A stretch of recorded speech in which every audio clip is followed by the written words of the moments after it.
এই যে আমরা এই যে তালের ব্যবস্থা করা হয়েছে, যে দার্স আর কি, এই দার্সের মূল উদ্দেশ্য হচ্ছে সাধারণত আমাদের সমাজে বর্তমানে যেহেতু মানুষের ইসলামের প্রতি আগ্রহ কম, তাই বেশিরভাগ ক্ষেত্রে মানুষ ইসলাম সম্পর্কে বেশি কিছু জানে না, তো বিস্তারিত যাই জানে সেটা হচ্ছে শুনে শুনে জানে। ছেলেরা চায়ের দোকানে বসে, মেয়েরা হয়তো ওই কিছু কিছু বই পুস্তক পড়ে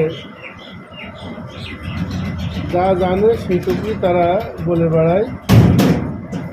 অনেক সময় সেগুলো অনেক ভুল হয়, বুঝতে পেরেছ? আমাদের উদ্দেশ্য হচ্ছে ইসলামটাকে সরাসরি হাদিস কোরআন থেকে দেখে দেখে শেখা। তাতে করে যদি একটু আরবি শিখতে হয় একটু আরবি শেখা, একটু ইতিহাস শিখতে হবে ইতিহাস শেখা, একটু সিরাত শেখা, একটু কোরআনের কিরাত শেখা, একটু কোরআনের তাফসির শেখা। বুঝতে পারছো? তার মানে ওই লোকে বলবে আর ওটা মেনে চলবো, এটা না করে নিজে কিছু দেখা। তো তোমরা মোটামুটি সেই সমস্ত বিষয়ে কিছুটা অগ্রগতি সবারই হচ্ছে নাকি? ওয়ার্ড তো অনেকের মুখস্থ হয়ে গেছে না? এই যে যতটুকু সময় পেলে এর মধ্যে কিছু প্র্যাকটিস করেছো? কি আজ কি করলে? গত দিনের আলোচনাটা আমরা মানে নিজেরা একটু পড়ছিলাম, পারছিলাম কিনা তাই। সুন্দর সুন্দর। আর যেন বিশৃঙ্খলা না হয়, ফাতেমা খেয়াল রাখবো। এখানে আসলে তোমার দায়িত্বটা হচ্ছে মূলত জানো আগের মতো, আগে যেরকম যে যার মতো কথাবার্তা হয়তো বলতো, এখন শৃঙ্খলা খাতে কাজকর্ম হবে। একটা জিনিস হয়তো একটু খেলা খেললে, তোমাদের তো সব কিছু আলহামদুলিল্লাহ সহজভাবে আছে, সিরাত থেকে হোক ওয়ার্ড থেকে হোক, একটু খেলা করলে কিংবা দেখা যাচ্ছে যে আগের যেমন করেছো আলোচনা করলো নিয়ে আলোচনা করেছো, ভালো হয়েছে। ওয়ার্ড আর এই যে তামান্না, নতুন তামান্না নতুন কে এসছে, হ্যাঁ, এই একে বলে দেবা যে কী কী বই লাগবে। আর উলফিরও মানে হয় বইগুলো, মানে আমাদের মূলত আমরা কি করেছি, আমরা মেয়েদের জন্য এবং বাচ্চাদের জন্য আমাদের সিলেবাসটা হলো, যেটাকে প্রাথমিক সিলেবাস আমরা বলছি, এই সিলেবাসটাকে আমরা আমরা হচ্ছে সিরাত একটা আছে, সিরাত হচ্ছে সচিত্র সিরাত, তোমাদের কাছে আছে? এই সিরাত, কবিতায় আমপাড়া, ওয়ার্ড বুক, আর ওই যে মুখে মুখে আরবি শিখি, এই সমস্ত বইগুলো তোমরা নিয়ে নেবা। তো আর হচ্ছে এই যে কোরআন, ওই কোরআন পড়াটা চেক করবা। মানে আমি চেক করেছো, উল্ফি চেক করেছো? পড়া দেয় পড়া দিয়েছো তাই তো? কেমন হচ্ছে? মোটামুটি ভালো। আর চেক করে নেবা, হ্যাঁ? মনে করবা যে হচ্ছে তোমার দায়িত্ব, আগে যেই আসুক, হ্যাঁ, তুমি ই করবা। আর ভাতনা খোঁজ নেবা, বুঝেছো? যে ওরকম যে অমুকের পড়া নেওয়া হয়েছে কিনা বা হচ্ছে কিনা। আমাদের কথা হলো যে অন্য সব গ্রুপে সময় নষ্ট করাটা বেশি, হয়তো আলোচনা গল্প করাটা বেশি। আমাদের যতটুকু আমরা পারি আল্লাহর জন্য আমরা এগিয়ে যাবো, কাজ করবো। বুঝতে পেরেছো? দেখো কবিতায় আমপাড়ার একটা হচ্ছে আছে, আমরা এমনিতেও আমপাড়ার একটা চর্চা কিন্তু বিশ্বব্যাপী আছে, কেননা কোরআন তো 30 পড়া অনেক সময় কঠিন, আর আমপাড়ার ছোড়াগুলো ছোট ছোট, আর আমপাড়ার ম্যাক্সিমাম ছোড়া হচ্ছে মাক্তি ছোড়া। এই কারণে আমপাড়ার ছোড়াগুলোর ভিতরে মানুষের অন্তরকে নাড়া দেওয়ার মতো কথাবার্তাগুলো বেশি। আর কোরআনের শিক্ষা আমপাড়াতে খুব সহজে সংক্ষেপে বলা আছে, বুঝতে পেরেছো? এই জন্য আমরা কবিতা আমপাড়াটাকে সাবজেক্ট করেছি, যাতে করে তোমরা আল্লাহর বাণীর সাথে তোমরা পরিচিত হতে পারো, আল্লাহ কেমন কথা বলেছেন, যাতে করে যে কেউ একটা ওয়াজ নসিহতে একটা ভুলভাল আন্দাজে বলে গেলে তুমি বুঝতে পারো যে না, এটা কোরআনের শিক্ষার সঙ্গে কি হচ্ছে না, মিলছে না। কারণ নিঃসন্দেহে কোরআনের আমপাড়া যদি আমি পড়ি, অন্য পাড়ায় যা আছে আমপাড়া নিশ্চয় তার উল্টো থাকবে না, তাই না? থাকবে। তাহলে আমপাড়াতে যেটা থাকবে সেটাও হকই থাকবে। যদি আমি আমপাড়াটাও গুরুত্ব দিয়ে পড়ি, তাও আমি বুঝতে পারবো যে আমাদের যা বলা হচ্ছে সেগুলো ঠিক বলা হচ্ছে না ভুল বলা হচ্ছে, ঠিক কিনা? তা আমি আমপাড়ার তোমাদের দুটো আইটেম মনে করে দিই। দুটো আইটেমের আগেও বলেছিলাম। একটা হচ্ছে মানে তোমাদের এই যে দার্সের হচ্ছে মূল, আমাদের যে দুটো আয়তের উপর ভিত্তি করে আমরা আয়োজনটা করছি। একটা সবার জন্য, মানে এটা হলো একটা সবার জন্য, নারী পুরুষ সবার জন্য। এটা হচ্ছে সূরা তারিকের একটা, যে ইন্নাহু লাকাউলুন ফাসল ওমা হুয়া বিল হাজল। এই কোরআন হচ্ছে সিরিয়াস কথা, গুরুত্বপূর্ণ কথা, এটা ইয়ার্কি মারা কথা না। মনে আছে? এটা কি আছে বলতো? আমাদের অনুবাদে কি আছে? এই কথাটা বলার কারণটা কি? ম্যাক্সিমাম লোক কিন্তু কোরআন পড়ছে কিন্তু খেল তামাশার বলে, তাই না? কোরআনের মধ্যে জাকাত দেওয়া পড়ছে, জাকাত দিচ্ছে না। নামাজ পড়ছে না। দেখা যাচ্ছে কি কোরআনের মধ্যে কত জায়গাতে মুসলমানদেরকে আল্লাহ তাআলা আলেমদেরকে বলছেন তোমরা জ্ঞান মানুষকে বলে দাও, গোপন করো না। তারা গোপন করছে, বলছেন আমার আয়াতকে তোমরা স্বল্প মূল্যে বিক্রি করো না। তারা কিন্তু বিক্রি করছে, ঠিক না? তারা কি করছে? খেল তামাশার বলে গ্রহণ করছে। মনে করো সাপোজ একটা বাজারের মধ্যে কিছু লোক আছে, তারা বেচা কেনা করছে। এখন একজন ব্যক্তি এসে বলল যে তোমরা সবাই পালাও, কিছু ডাকাত আসছে, কি সিংহ আসছে, কি বাঘ আসছে, সে বলল, বুঝেছো? তখন সবাই বলল হ্যাঁ হ্যাঁ আসছে, বলে যে যার কাজে লিপ্ত থাকলো। কেউ কিন্তু বিরত হলো না, পালিয়ে গেল না। তা সে কি বলবে? সে কিন্তু এই কথাটাই বলবে যে তোমরা কি আর কি মাস্টার মনে করছো নাকি, ঠিক না? কোরআনের ভাষাগুলো এরকম, কোরআন ঠিক সেই কথাটাই বলে, যে সময় যে কথাটা সব থেকে যৌক্তিক সেটা বলে। ওই জায়গায় যদি তুমি থাকতে তুমি কিন্তু বলতে তুমি কি আর কি মনে করছো নাকি, বুঝতে পেরেছো? তখন ওদের মুখে তারা মানছে যে হ্যাঁ আপনি তো ঠিকই বলছেন, বলে কি করছে, ঠিক যে দোকানদার দোকান চালাচ্ছে, প্রত্যেকের কাজ করছে, কেউ সতর্ক হচ্ছে না, তখন সে কি বলবে? আমার এই কথা কিন্তু সত্য, স্পষ্ট কথা, এই কথা কিন্তু আর কি কথা না, বুঝতে পেরেছো? তো আমাদের কার্যক্রম হয়ে যাচ্ছে কিরকম, আমি বলছি সিরিয়াস হও, যে হাদিস শুনবা সে হাদিস মানবা। মেয়েদের হাদিস, ছেলেদের হাদিস এক পাক্ষিক না। আল্লাহ সুবহানাহু ওয়া তাআলা আমাদের প্রত্যেকের উপর দায়িত্ব দিয়েছেন, ছেলেদেরকে তাদের মতো করে দায়িত্ব দিয়েছেন, তারা যেগুলো পারবে। আর যারা মেয়েদেরকে দিয়েছেন মেয়েদের মতো করে দায়িত্ব দিয়েছেন, তারা পারবে, ঠিক না?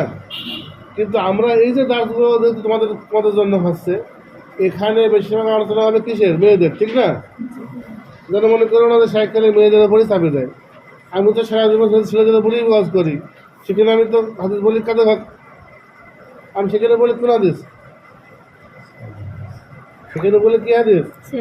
হ্যাঁ, এবার তোমাদের এখানে আমি বেশি বলবো কোন হাদিস? যে হাদিসটা শুনবা সেটা মানবা। এর মাধ্যমে তুমি ওই যে মনে আছে যে আসলে তুমি কিন্তু স্বামীকে না, পিতাকে না, শিক্ষককে না, তুমি আসলে কিন্তু তার পিছন দাঁড়িয়ে মানছো কাকে? পিছন দিক থেকে আল্লাহকে। ওই যে মনে আছে যে হাঁটু গেড়ে বসে পড়লে সবাই, হ্যাঁ, মনে রাখবে। এগুলো হচ্ছে হিকমতের কথা। দেখো ইলম হচ্ছে দুরকম, কিতাবের কথা আর হিকমতের কথা, বুঝতে পেরেছো? কিতাব নিয়ে আসেন রসুল, আর হিকমত নাজিল হয় আলেমদের কাছে, বুঝতে পেরেছো? অন্তরে আলেমদের আলোচনা কি করেন? হিকমতের জ্ঞান শিক্ষা দেন। তো এবার একটা আয়াত বলি, আগের আয়াতটা সবার, আমি ছেলে মেয়ে সবাইকে আমি এই আয়াতটাকে শোনাই যে তোমরা কোরআন হাদিস নিয়ে জানো, খেলতামাশা মনে করবা না, হুজুরদের মতো, আশরাফ লোকেদের মতো যেন খেল তামাশা মনে করবা না। কি মনে করতে হবে? সিরিয়াস মনে করতে হবে।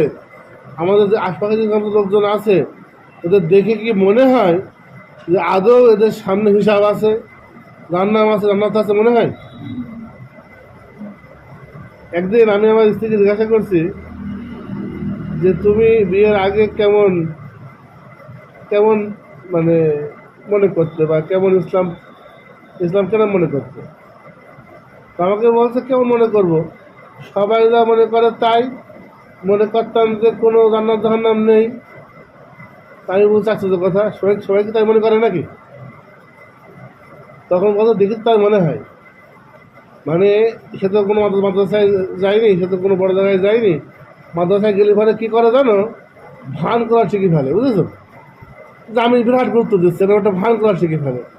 মাদ্রাসা যখন যায়, ভিতরে তাকওয়া ঢুকুক না ঢুকুক, এটা জেকে শুনে, একটা আয়াত শুনে শরীরটা কাঁপিয়ে তোলা শিখে ফেলে, বুঝতে পেরেছো?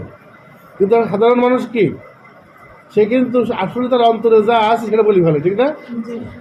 এই যে একটা সাধারণ কথা চিন্তা করে দেখো, আমি পরে ভেবে দেখলাম এই কথাটা একটা বিরাট সাক্ষ্য এই পুরা সমাজের ব্যাপারে, একটা মানুষের সরল সাক্ষ্য, যে তাদের দেখে মনে হয় না যে তারা আখিরাতকে মানে, বুঝতে পেরেছো? আসলে কি মনে হয়?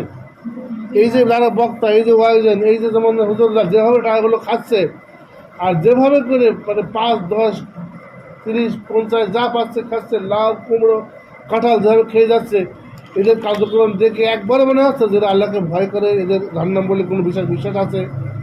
এদের যাদের যেমন নবীদের ক্ষেত্রে ছিল, সাহাবাদের ক্ষেত্রে ছিল, দেখলেই বোঝা যেত কি, হ্যাঁ, ইজা রুহু যুকির আল্লাহ, তাদের দিকে তাকালে পরেই আল্লাহর কথা স্মরণ হতো। আর যখন এদের দিকে তাকানো হয়, স্মরণ হয়ে যায় কিসের কথা? দুনিয়ার কথা, টাকার কথা। তাও দুনিয়া দিয়ে দুনিয়া না, বরং দিন বেঁচে দুনিয়া, বুঝতে পেরেছ? এই আর কি মারা খাত চলবে না।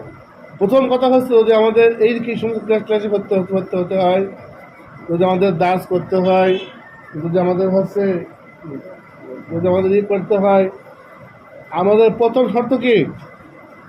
কোরআনে যেটা আমরা শুনবো ওটাকে একটা চূড়ান্ত স্পষ্ট কথা হিসেবে মনে করব, যার ওপরে আর কারো কথা চলে না।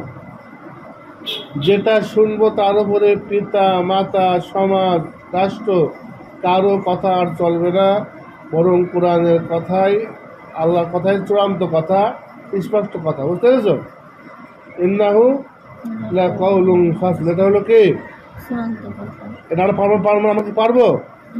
হ্যাঁ, যেটাই যে যখনই আয়াত বলা হবে, তোমাদের মতো ছিলেন বাঘ, তাকে দেখে শয়তানটা ফালে যেত। রসুলাম বলছেন, ওমর যে রাস্তায় হাঁটে, শয়তান সেই রাস্তা ছেড়ে কি করে? অন্য রাস্তা দিয়ে হাঁটে, শয়তান পালিয়ে যেত। তিনি যখন কোনো আয়াত শুনতেন, আয়াত শোনার সঙ্গে সঙ্গে নীরব হয়ে যেতেন, চোখ দিয়ে পানি গড়িয়ে পড়তো। এইটুকু অলি, এইটুকু আলায়াত, এইটুকু আল্লাহওয়ালা কাজ ইনশাল্লাহ করে যাবা, মনে আছে, বুঝতে পেরেছো? যে অন্য অনেক কিছু আমরা পারছি না, ছেলেরা জিহাদ করতে পারছে না, আল্লাহর বিধানকে কায়েম করতে পারছে না, এরকমভাবে মেয়েরা রাজা অবস্থা হতে পারছে না, মা খাজা হতে পারছে না, কিন্তু আমার জীবন ইনশাল্লাহ আমি কি করে যাব? আমার অপছন্দ হওয়া সত্ত্বেও কিছু আয়াত যখন শুনবো, আমি সঙ্গে সঙ্গে লাব্বাইক, আমি হাজির আছি, উপস্থিত বলে আমি সঙ্গে সঙ্গে মেনে নেবো, পারবো না?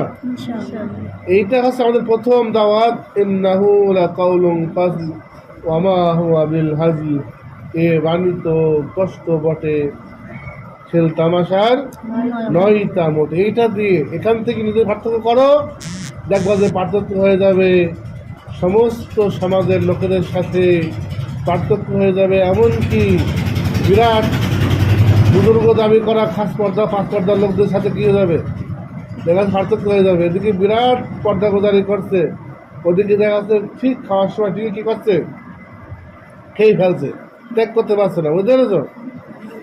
তো আমরা এই আয়াতটা শিখলাম। আর তোমাদের জন্য একটা খাস আয়াত আমি বলেছিলাম এর আগে, সূরা আহজাবের, বলতে পারবা? মনে আছে কারো? মনে রাখবা, এই মনে রাখা সম্পর্কে আয়াতটা। আল্লাহ বলছেন ওয়াজকুরনা মা ইউতলা ফি বুয়ুতিকুন্না ওয়াজকুরনা মা ইউতলা ফি বুয়ুতিকুন্না মিন আয়াতিল্লাহি ওয়াল হিকমা ইন্নাল্লাহা কানা লাতীফান খাবীরা। এটা হচ্ছে সূরা আহজাবের কত নম্বর আয়াত? 34 নম্বর আয়াত। বের করেছো না? বের করেছো? তুমি বের করো, ওখানে তো কোরআন আছে। তুমি আগে আরবি হলো বের করো।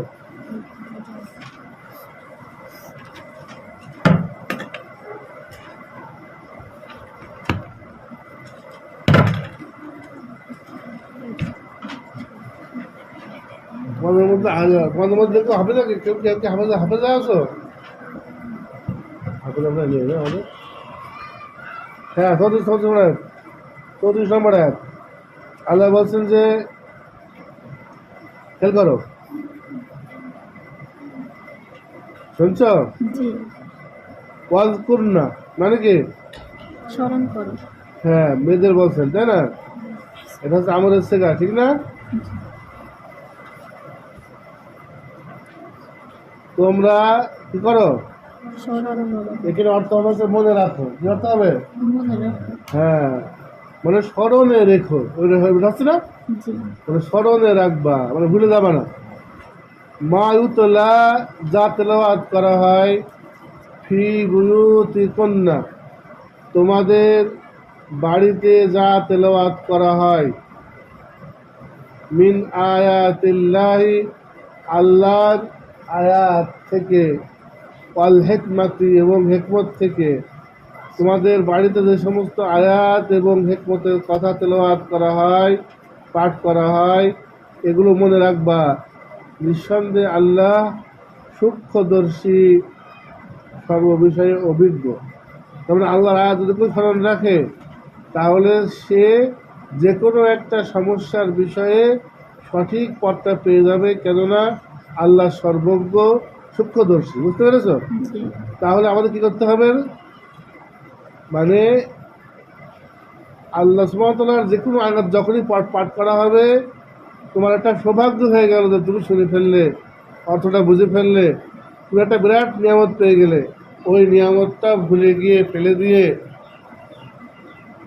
নষ্ট করো না। বুঝতে পেরেছ? কোরআন তো অনেকেই পড়ছে, অর্থ বুঝতে পারছে না, অনেকে অর্থ বলছে হলো ভুল ব্যাখ্যা হচ্ছে, ঠিক না? জি, কেউ কোরআন হাদিসের ইয়ে করে বুঝিয়ে পকেট বোঝাই করছে। সঠিক বলতে যদি কেউ পেয়ে যায়, এটা কি হলো? এটা নিয়ামত হলো, ঠিক আছে? এই আয়াতটা তোমরা মানে বারো মনে রাখবা, বাড়ি গিয়ে সবাই পড়বা। এই আয়াতটা আগামী ইয়েতে সবাই খাতাতে আরবি এবং বাংলা অর্থ লিখে নিয়ে আসবা, ঠিক আছে? এই আয়াতটা তোমাদের মূল, তোমাদের এই আয়াতটার উপরে ভিত্তি করে তোমাদেরকে বারবার করে আয়াত স্মরণ করতে হবে যে ওয়াজকুরনা মা ইউতলা ফি বুয়ুতিকুন্না, তোমাদের সামনে, তোমাদের বাড়িতে, তোমাদের ঘরে, তোমাদের সামনে আল্লাহর যে কোনো আয়াত বা হিকমাত পাঠ করা হয়, তেলাওয়াত করা হয়, ওটা কি করবা? স্মরণ রাখবা। কি করবা? স্মরণ। ইন্নাল্লাহা কানা লাতীফান খাবীরা, কেননা আল্লাহ হচ্ছেন কি? সর্ববিষয়ে অভিজ্ঞ, সূক্ষ্মদর্শী। বুঝতে পেরেছ? এই আয়াতটা আমাদের হচ্ছে তোমাদের দার্সের মূল বিষয়, যে তোমাদের কিছু কিছু আয়াত স্মরণ করিয়ে দেওয়া, যাতে করে কেউ তোমাদের কথা নষ্ট করতে না পারে।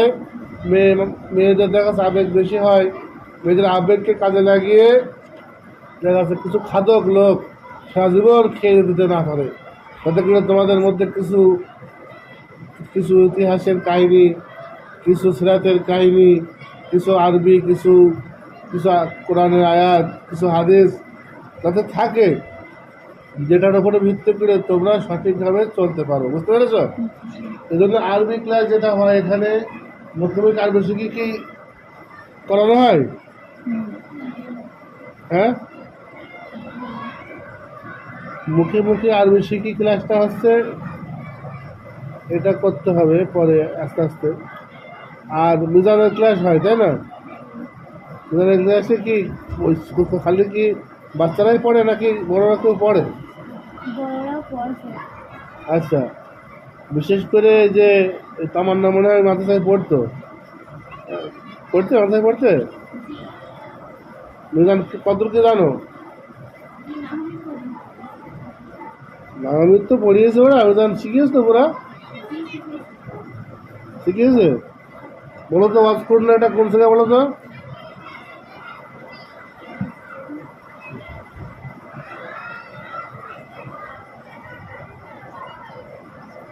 বলছে এটার এটার মাদ্দা বলো, মাদ্দা বলো। কি বুঝলে? শেখায়নি, বুঝতে পেরেছ? সমস্যা আছে এই জায়গায়। এই তোমাদেরকে আছে ধোকা দিয়েছে, কিছু শেখায়নি। আগে তাই 4 বছর কিন্তু দাম মেরে ধরে দিত, দাম মেরে মনে বলে ধরে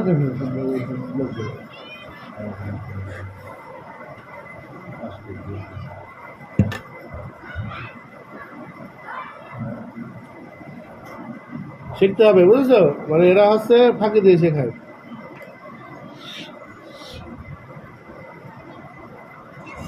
আচ্ছা বলো তো তামান্না, বলো ইয়াদ্রিবু না, এটা কিছু থেকে বলো।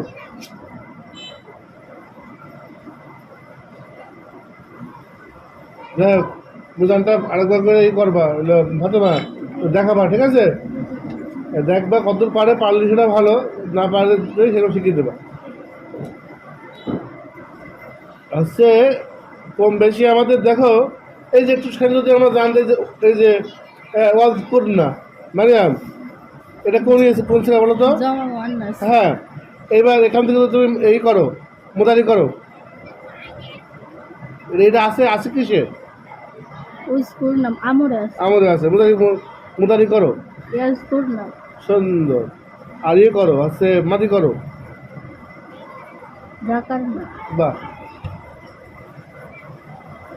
তো এইগুলো হচ্ছে মানে আমাদের এই যে জানলাম এইটুকু, আমি কোরআনের মুফাসসির না হয়ে যাই, কিন্তু আমি যখন বলছি ওয়াজ করুন না, তোমার একটা জিনিস বুঝে আসছে না? এটা কিন্তু দেখে দেখে শেখা হচ্ছে, ঠিক না? আমাদের তরিকাটা হচ্ছে এরকম যে বেশি হাবিজাবি না শিখে সব জায়গা থেকে প্রয়োজনীয় পরিমাণ শিখে আমার ভিতরে একটা শক্ত দৃঢ় একটা জ্ঞান তৈরি করা, বুঝতে পেরেছ? তবে সেই জ্ঞানটাকে কী করা, ওটাকে চূড়ান্ত মনে করা, ওটা গুরুত্ব দেওয়া, ওটাকে মেনে চলা এবং খেল তামাশার মনে না করা, ঠিক আছে? এখানে যারা আছে বয়স যাই হোক, যদি কেউ আগ্রহ দেখায় তাহলে তাকে মানে শেখাতে হবে। ওই আরবিও শিখবে, সমস্যা নেই। হ্যাঁ, আর হলো সিরাত যাই আছে শিখবা। আর সবার একটা কাজ করবা, আমি জানি না এটা মনে করবা, কারণ শিখতে হলে করতে হবে। হ্যাঁ হ্যাঁ, মানে বোতলে যদি পানি ভরতে হয় আগে খালি করতে হবে, ঠিক আছে? এবং কোনো প্রকারের ইগো থাকলে পারে কিন্তু একবার সরাসরি বের করতে হবে, কোনো রকম নোটিশ ছাড়া, বুঝতে পেরেছো? কি ইগো থাকবে? মেয়েদের সমস্যা হচ্ছে শুধু মেয়েদের না, ছেলে মেয়ে সব এইসব ইগোর কারণে যুদ্ধ বেঁধে যায়। কিন্তু ইগোর কারণে শয়তান কি হয়ে গেছে? কোনো ইগো থাকবে না, বুঝতে পেরেছো? ছোট বড় কোনো ভেদ থাকবে না। এখানে থাকবে হচ্ছে শৃঙ্খলা, থাকবে হচ্ছে বিনম্রতা, থাকবে হচ্ছে এলেম। যে গাছে যত ফল হয় গাছ নত হয়, যে মানুষের যত বেশি এলেম হবে সে কী হবে? সে নত হবে। এটা আমরা তৈরি করতে চাচ্ছি এবং মেয়েদের মধ্যে ইনশাল্লাহ তৈরি হচ্ছে। অনেক ভালো আমরা রেজাল্ট পেয়েছি, ফলাফল পেয়েছি। অনেক ইগোওয়ালা আমাদের বোনেরা অনেক ভালো ভূমিকা রাখছে, আমরা শুনতে পাচ্ছি। যাই হোক, এখন বলবো এটাই যে আমাদের তাহলে কোরআনকে সিরিয়াসলি নেওয়া একটা, বুঝতে পেরেছো? কি করা? হ্যাঁ, কিরকম সিরিয়াসলি নেওয়া? মনে করো বিরাট ঝগড়াবাজি কিন্তু স্বামী স্ত্রীতে, বুঝেছো? হ্যাঁ, তখন কি যদি কেউ মনে করিয়ে দেয় হঠাৎ করে যে আল্লাহ বলেছেন আনুগত্য করতে স্বামীকে, আল্লাহ বলেছেন ফাসসালিহাতু কানিতাত, যে নেককার মহিলা কি হয়? অনুগত হয়। তখন সে কি হয়ে যাবে? কারণ সে তো আসলে তার স্বামীর করছে না, তাই না? কার করছে বলো তো? আল্লাহ ওই যে পিছনে দাঁড়িয়ে আছে রাজা, তাই না? মহারাজ দাঁড়িয়ে আছে, দাঁড়িয়ে আছে রাজা, সব কি হয়ে গেছে, হ্যাঁ আপনাদের পরে তখন বালক মনে করছে কি ব্যাপার, আমার মনে হয় সম্মান দেখাচ্ছে, তাই না? আসলে দেখাচ্ছে কাকে? শয়তান সেটা পারেনি, আদমকে সাজদা করতে গিয়ে বেঁধে গিয়েছে। যদি একবার মনে করতো আদমকে কি আমি তো সাজদা করছি আল্লাহকে, ঠিক না? বুঝতে পেরেছো ব্যাপারটা? একটুকু হেকমাতের কথা জানলে এবার অনেক সময় কি হয়ে যাবে, অনেক বড় ভ্রষ্টতা থেকে সে কি হবে, বেঁচে যাবে। আমরা এটাই দেখব, আল্লাহ বলছেন না যে টুকরো টুকরো আয়াত, টুকরো টুকরো হেকমতের কথা কি করো, করুন না, কি করো, স্মরণ করো। তো আমরা এরকম ভাবে এক একটা আমপাড়ার আয়াত সূরা থেকে আমরা কি করব, একটা শিক্ষা কি করবো, শিক্ষাকে এইবার স্মরণ করব, তার সঙ্গে মেলাবো কোনো একটা, বলো তো আগের একটা যে সিরিয়াস মনে করবো, ঠিক আছে? খালি মনে রাখলাম, মুখস্থ করে রাখলাম, পুরা কোরআন হেফজ হয়ে আছে, ওদিকে খতম পড়িয়ে খাচ্ছে, বুঝেছো? এতে কোনো লাভ নেই। কি করতে হবে, স্মরণ করতে হবে। আর কি করতে হবে, যখনই মনে আসবে আল্লাহকে ইনশাল্লাহ মেনে দেখাতে হবে আমি তোমাকে ভালোবাসি, তোমাকে মানি, ঠিক আছে? পারবো না ইনশাল্লাহ, আমাদের জন্য দোয়া করবেন স্যার। অবশ্যই তোমরা দোয়া করবে ইনশাল্লাহ। এখন শোনো, আমরা আমপাড়ার বেশ কিছু সূরা থেকে কিছু শিক্ষা আগে বলেছি, আজকেও বলবো। আমরা এর আগে কি কি সূরা পড়েছি বলো তো, কার মনে আছে? আসর সূরা পড়া হয়েছে, হ্যাঁ, তারিক, আলাক সূরা, আলাক হয়েছে, তারপরে মাউন মজা হয়েছে, মজা হয়েছে, অনেক মনে এক কথা বলে চলে যাচ্ছে। মাউন হয়েছে, হ্যাঁ শোনা মাউন হয়েছে। দেখো, আমরা একটা বিরাট শিক্ষা আমরা পেয়েছিলাম সূরা কাউসার থেকে, মনে আছে?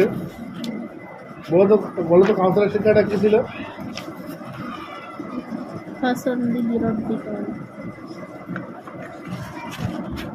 সূরা কাউসার বলতে গেলে কোরআনের সব থেকে একটা ছোট সূরা, বুঝতে পেরেছো? সূরা কাউসারের ভিতরে একটা বিরাট শিক্ষা আছে, খেয়াল করো। সূরা কাউসারের যে সাজা নজুল হলো কি, যে রাসূল সাল্লাল্লাহু তার কোনো ছেলে সন্তান ছিল না, তো তার চাচা আবু লাহাব তাকে কষ্ট দিত, হ্যাঁ বংশহীন বলতো। এই বংশহীন কথাটা আরবি আবতার, মানে লেজ কাটা। আবতার মানে কি, হ্যাঁ। আচ্ছা, এই যে আবতার, এইটার মাদ্দা, মূল মাদ্দা কি তুলে ধরবে? বাতারা। এই যে বাতরুন মানে হচ্ছে কাটা, বুঝতে পেরেছো? বাতরুন মানে কি, হ্যাঁ। তাহলে সে কেটেছে কি হবে, হ্যাঁ বাতারা, ঠিক আছে। তো তাহলে বাত্তার মানে কি হবে, বাত্তার মানে কি হবে,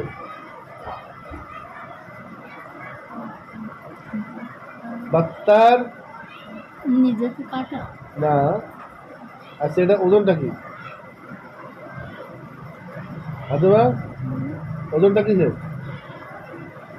খাইয়াত, হাদ্দাদ, হ্যাঁ ফাইল। মানে কি, মানে যা, হ্যাঁ যা অধিক কাটে, মানে এই যে ওজনটা হচ্ছে বেশি বেশি, মানে ফাইলের থেকেও বেশি, হ্যাঁ, মানে বেশি ফাইল, বুঝেছো? ফাআল, ফাইলের থেকে ওজন গেল কি ফাআল, বেশি বেশি যে করে, ঠিক আছে? যেমন কাজ মানে হচ্ছে মিথ্যাবাদী, হ্যাঁ, আর অধিক মিথ্যাবাদী কি হবে, কাযযাব, হ্যাঁ। এভাবে হ্যাঁ, কুফরুন থেকে ফাইল কি, কুফরুনের এমনিতে ফাইল কি, কাফির। আর এটা এই ওজনে কি হবে, কাফার, মানে কি বিরাট কাফের, বুঝেছো? কাফার মানে কি। তো দেখো, এই বাত্তার বলা হয় জানো কাকে, তরবারিকে। কাকে বলে বাত্তার? কেন? বেশি কাটে হ্যাঁ, তোমার ভাই তো কাজই কাটা, তাই না? এজন্য কি বলে? বাচ্চা মানে যার কাজ হচ্ছে মাছ বেচা তাকে বলে সাম্মাক, বুঝেছো? জি তার কাজ কি? মাছ বিক্রি করা তার কাজ মাছ বিক্রি, তাকে কি বলে? সাম্মান বা মাছ ধরা জেলে, উভয়কে বলে সাম্মাক, কি বলে? সাম্মান আর বলো তো কামার আরবি কি হবে? নাজ্জার না, কামার, কামার খেয়াল করো, কামারের কাজ কি নিয়ে? লোহান লোহা, লোহা আরবি কি? তাহলে কামার কি হবে? হাদ্দার মানে বুঝতে জিনিসটা? জি এটা হচ্ছে আরবি ভাষা, সৌন্দর্য, বুঝেছো? জি যাই হোক, তো এই আবতার, এটা আবতারটা হচ্ছে ইসমে তাবদিলের ওজন, কিন্তু অর্থ হলো এক রকমের হচ্ছে মানে ফাইল মতো সিফাত দেওয়া, বুঝেছো? এর অর্থ হচ্ছে গুণে গুণে কোনো গুণে গুণান্বিত হওয়া, বুঝতে পেরেছো? কোনো গুণে কি গুণান্বিত হওয়া ওজনটা কিন্তু কিসের? এস- ইসমে তাবদিল, বোঝো? জি ইসমে তাবদিল, যেমন আহমাদু, হ্যাঁ অধিক প্রশংসা হ্যাঁ, কিন্তু এখানে এসে দেখো আবতারু মানে অধিক কর্তন করে, এরকম অর্থ না। অর্থ হচ্ছে কি, যার লেজ কি কেটে যায় কেটে দেওয়া হয়েছে। এখানে লেজ বলতে অনেক সময় বোঝায় কি সম্মান না, বংশ, বংশ। ওই যে লেজ নেই মানে তার কে পেছনে কেউ বংশ বংশ নেই, বুঝতে পেরেছ? জি আবতারু মানে কি বংশহীন, মনে থাকবে। জি দেখেছো একটুখানি আরবি জানলে সুবিধা আসছে না? জি তো যারা জানো না আরবি, বুঝেছো, রূপা, তারপরে এই যে মায়েশার আম্মুর নাম জানো কি জানো? আরবি বিধান বা এই জাতীয় ইয়েগুলো একজনে না হোক, আমাদের কি করতে হবে? আস্তে যদি সত্যি আমরা শিখতে চাই, আমাদের শিখতে হবে, সমস্যা কি? সময় দিতে হবে, আমাদের একটু খাওয়া দাওয়া রান্না বান্না কম করতে হবে, এটা হচ্ছে দিন। হ্যাঁ, করা যাবে ইনশাআল্লাহ, চেষ্টা করতে হবে নাকি? এই যে এরা বলছে একটা ভালো লাগছে, তাই না? যে আসলে আবতারও কথাটা এখন এখন ক্লিয়ার, বুঝতে পারছো? ক্লিয়ার জি মানে কাটা থেকে এসছে, বুঝেছো? এ থেকে এসছে। কাটা থেকে তার মানে বাংলা ভাষায় বললে বলা যেতে পারে অনেক সময় হতভাগা, বলে না, হতভাগা, হতভাগা, বুঝেছো? মানে যার ভাগ্য খারাপ, যার ভাগ্যে কোনো কল্যাণ নেই, সে কল্যাণ থেকে কাটা, বুঝতে পেরেছো? জি কল্যাণ থেকে বিচ্ছিন্ন, কল্যাণ থেকে কাটা, ঠিক আছে? জি মানে মুন কতিউন আদিল খাইর। আচ্ছা, মুন কতিউন কোন ভাব? ইনফিয়ার তাহলে ভাই অর্থ অর্থ কি আছে? কাটা হ্যাঁ, মানে কল্যাণ থেকে কেটে যাওয়া বা কল্যাণ থেকে বিচ্ছিন্ন হওয়া, ঠিক আছে? তো এই আবতারের ব্যাখ্যা হলো কি, যে মুন কতিউন আদিল খাইর, যে কল্যাণ থেকে কি, বিচ্ছিন্ন হয়ে যায় তার মানে সেই সমাজে পুরুষ ছেলে সন্তানকে খুব দাম দেওয়া হতো, এখনো দেওয়া হয়, তখন ছিল আরো বেশি, বুঝেছো? তো ছেলে যার হয়নি, তার জন্য দুনিয়ার কিছুই আর নেই। এখনো আমরা অনেকে মনে করি, কিন্তু অনেক বাবা মা, অনেক মা, মেয়েরা যদি ছেলে না হয় কি মনে করে? হ্যাঁ, জীবনটাই কি বৃথা ওই সেই একটা বুঝ থেকে আবুল আহাব কি বললো, যে রামতা আবতার, বুঝতে পেরেছো? রসুলামকে কি বলেছে? যে তুমি হ্যাঁ, বংশহীন। তুমি তুমি বংশহীন, তুমি নওয়াজুবিল্লাহ কল্যাণ থেকে হ্যাঁ বিচ্ছিন্ন বিচ্ছিন্ন। এবার যে ভাবো তো, যদি আমরা বর্তমানের যারা হুজুরবৃন্দ আছে, যারা যারা মুসলিম আছি, উম্মত আছি, দেখো আমাদের যদি কাফেররা কোনো বিষয়ে বলে, যে কোনো কারণে, যে তুমি কল্যাণ থেকে, কালে দিয়ে বলে যে তুমি হতভাগা, তুমি গেও, তুমি হচ্ছে ডিজিটাল না, স্মার্ট না, হ্যাঁ, যদি বলে, আমরা কি করি? আমরা সেইটা পাওয়ার চেষ্টা করি। ইংরেজি বলতে পারো না, তুমি স্মার্ট নাই, তখন কি করছে? হুজুরা বেরিয়ে পড়ছে যে এখানে আরবির পাশাপাশি ইংরেজি ও বাংলা শেখানো হয়, তাই না? আধুনিক শিক্ষায় শিক্ষিত সুন্দর, ঠিক বলে না, বলে না? জি আজ দেখো আমরা দেখবো যে সুন্নাতটা কি আমরা দেখবো, তারা যে এটা করছে, যে বিষয়ই বলা হচ্ছে যে তুমি আবদার, তোমার এই বিষয় কি নেই, কল্যাণ নেই তোমার, তুমি হতভাগা, তুমি তো ইংরেজি পারো না, তাই না? ঠিক আছে না? জি। তারপরে কি বলছে, তোমরা দেখা যাচ্ছে যে তোমাদের বিজ্ঞান প্রযুক্তিতে তোমরা ভালো পারো না, কি করছে, দেখা যাচ্ছে অমনি আরবি টাইমটা তুই কি করছিস, বিজ্ঞান শিখছে। হ্যাঁ, তার মানে যে বিষয়ই তাদেরকে কাফেররা গালি দিচ্ছে বা কম মনে করছে, আমরা কি করছি সে বিষয়ে অনেকে কি করছে, উৎসাহ। সেই বিষয়ে উৎসাহিত হয়ে শেখা আরম্ভ করতেছে, ঠিক না? জি।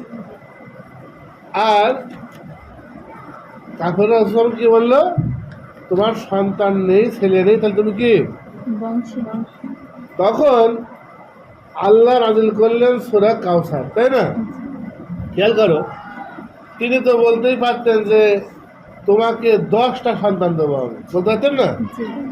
রাসূল সাল্লাল্লাহু আলাইহি ওয়াসাল্লাম দোয়া করতে পারতেন, আল্লাহ আমাকে তুমি কি 10টা সন্তান। 10টা সন্তান, 10টা ছেলে দাও, এক একটা ছেলে একেবারে আলেম ওলামা হবে, বড় ব্যক্তিত্ব হবে, দেখিয়ে দাও, তাই না? বলতে পারতো না? জি। আমাদের হুজুররা হলে কিন্তু সেই দোয়া করতো না? করতো কিনা? জি। আমরা হলে কি করতাম, যদি আমরা যদি শিক্ষা না পাতাম, আমরা তাই করতাম। কিন্তু আমাকে বংশহীন বললো, আমি কেঁদে দেখা চোখ ভাসিয়ে ফেলতাম। সুবহানাল্লাহ, একটা মানুষ আমাকে বংশহীন বলেছে, আমি কেঁদে চোখ ভাসিয়ে ফেলছি। আমার রব আমাকে বারংবার বিভিন্ন কাজে জাহান্নামের ভয় দেখাচ্ছেন, আমি কিন্তু কাঁদছি না, তাই না? জি। এই হচ্ছে দিনকে গুরুত্ব দিয়ে দেখা, এই হচ্ছে ইন্নাহু লাকাউলুন ফাসল আমা হুয়া বিল হাজল। বুঝতে পেরেছো? এদের কথাকে তামাশা চলে দেখা, এর কথার কি মূল্য আছে? কোনো মূল্য আছে কথার? না। ওই তো বংশহীন, ওর কি মূল্য আছে? ওর ওর সনদটা কই, ওর কথার ভিত্তিটা কি? বুঝতে পেরেছো? জি। দেখো কি করলেন, আল্লাহ তাকে ছেলে সন্তান আগেও দেননি, এই কথার পরেও দেননি। চিন্তা করেছো কেমন যে তাকে বংশহীন বলা হয়েছে, তিনি চাইলেই সে অভাব কি করতে পারতেন, পূর্ণ করতে পারতেন, অঢেল তাকে দিতে পারতেন। কিন্তু আল্লাহ কি বলছেন, আল্লাহ বলছেন বিসমিল্লাহির রহমানির রহিম, ইন্না আতাইনাকাল কাউসার, আমি তোমাকে অঢেল দিয়েছি। কি বলছেন, খেয়াল করেছো? জি। দেব বলছেন না, কারণ আমি তো দিয়েছি, তো তোমাকে নবী করেছি, তোমাকে কোরআন দিয়েছি, তোমাকে হাউজে কাউসার, হাসরের ময়দানে বিরাট এক জলাশয়, যেখানে পানি হবে দুধের মতো সাদা, মধুর মতো মিষ্টি, একবার যে পান করবে আর কখনো পিপাসা অনুভব করবে না, যেখানে এত মানুষ মেহমানদারি করবে, আল্লাহ রসুল নিজে হাতে মেহমানদারি করাবেন এত মানুষকে। রাসূল সাল্লাল্লাহু আলাইহি ওয়াসাল্লাম বলছেন যে আনিয়াতুহা কা আদাদিন নুজুম, সেখানে গ্লাস থাকবে তারকার মতো, এত সংখ্যক কি থাকবে, এত লোককে আপ্যায়ন করাবেন। তাহলে কি অঢেল তাকে দেওয়া হয়েছে, বুঝতে পেরেছো? এই যে আখিরাতের দেওয়া, এই যে গাইবি দেওয়া, এই যে রুহানি দেওয়া, এই যে আতায়া রব্বানিয়া, এই যে আতায়া রুহানিয়া, এইসব বিষয়গুলোকে এত গুরুত্ব দেওয়া হয়েছে, এত গুরুত্ব দেওয়া হয়েছে, ওদের ওই গালিকে, ওদের ওই কথাকে কোনো রকমের গুরুত্ব দেওয়া হয়নি। ওরা যা কিছুকে অভাব নেই বলছে, যা কিছুর কারণে তারা তারা তামাশা করছে, তারা গালি দিচ্ছে, ছোটো মনে করছে, আমিও ছোটো মনে করি, সেটাই দৌড়ে গিয়ে অর্জন করব। তাহলে তো আমি কোরআনকে কি মনে করছি, ছোট মনে খেলতাম। থালিকে ঠিক করছে তারা।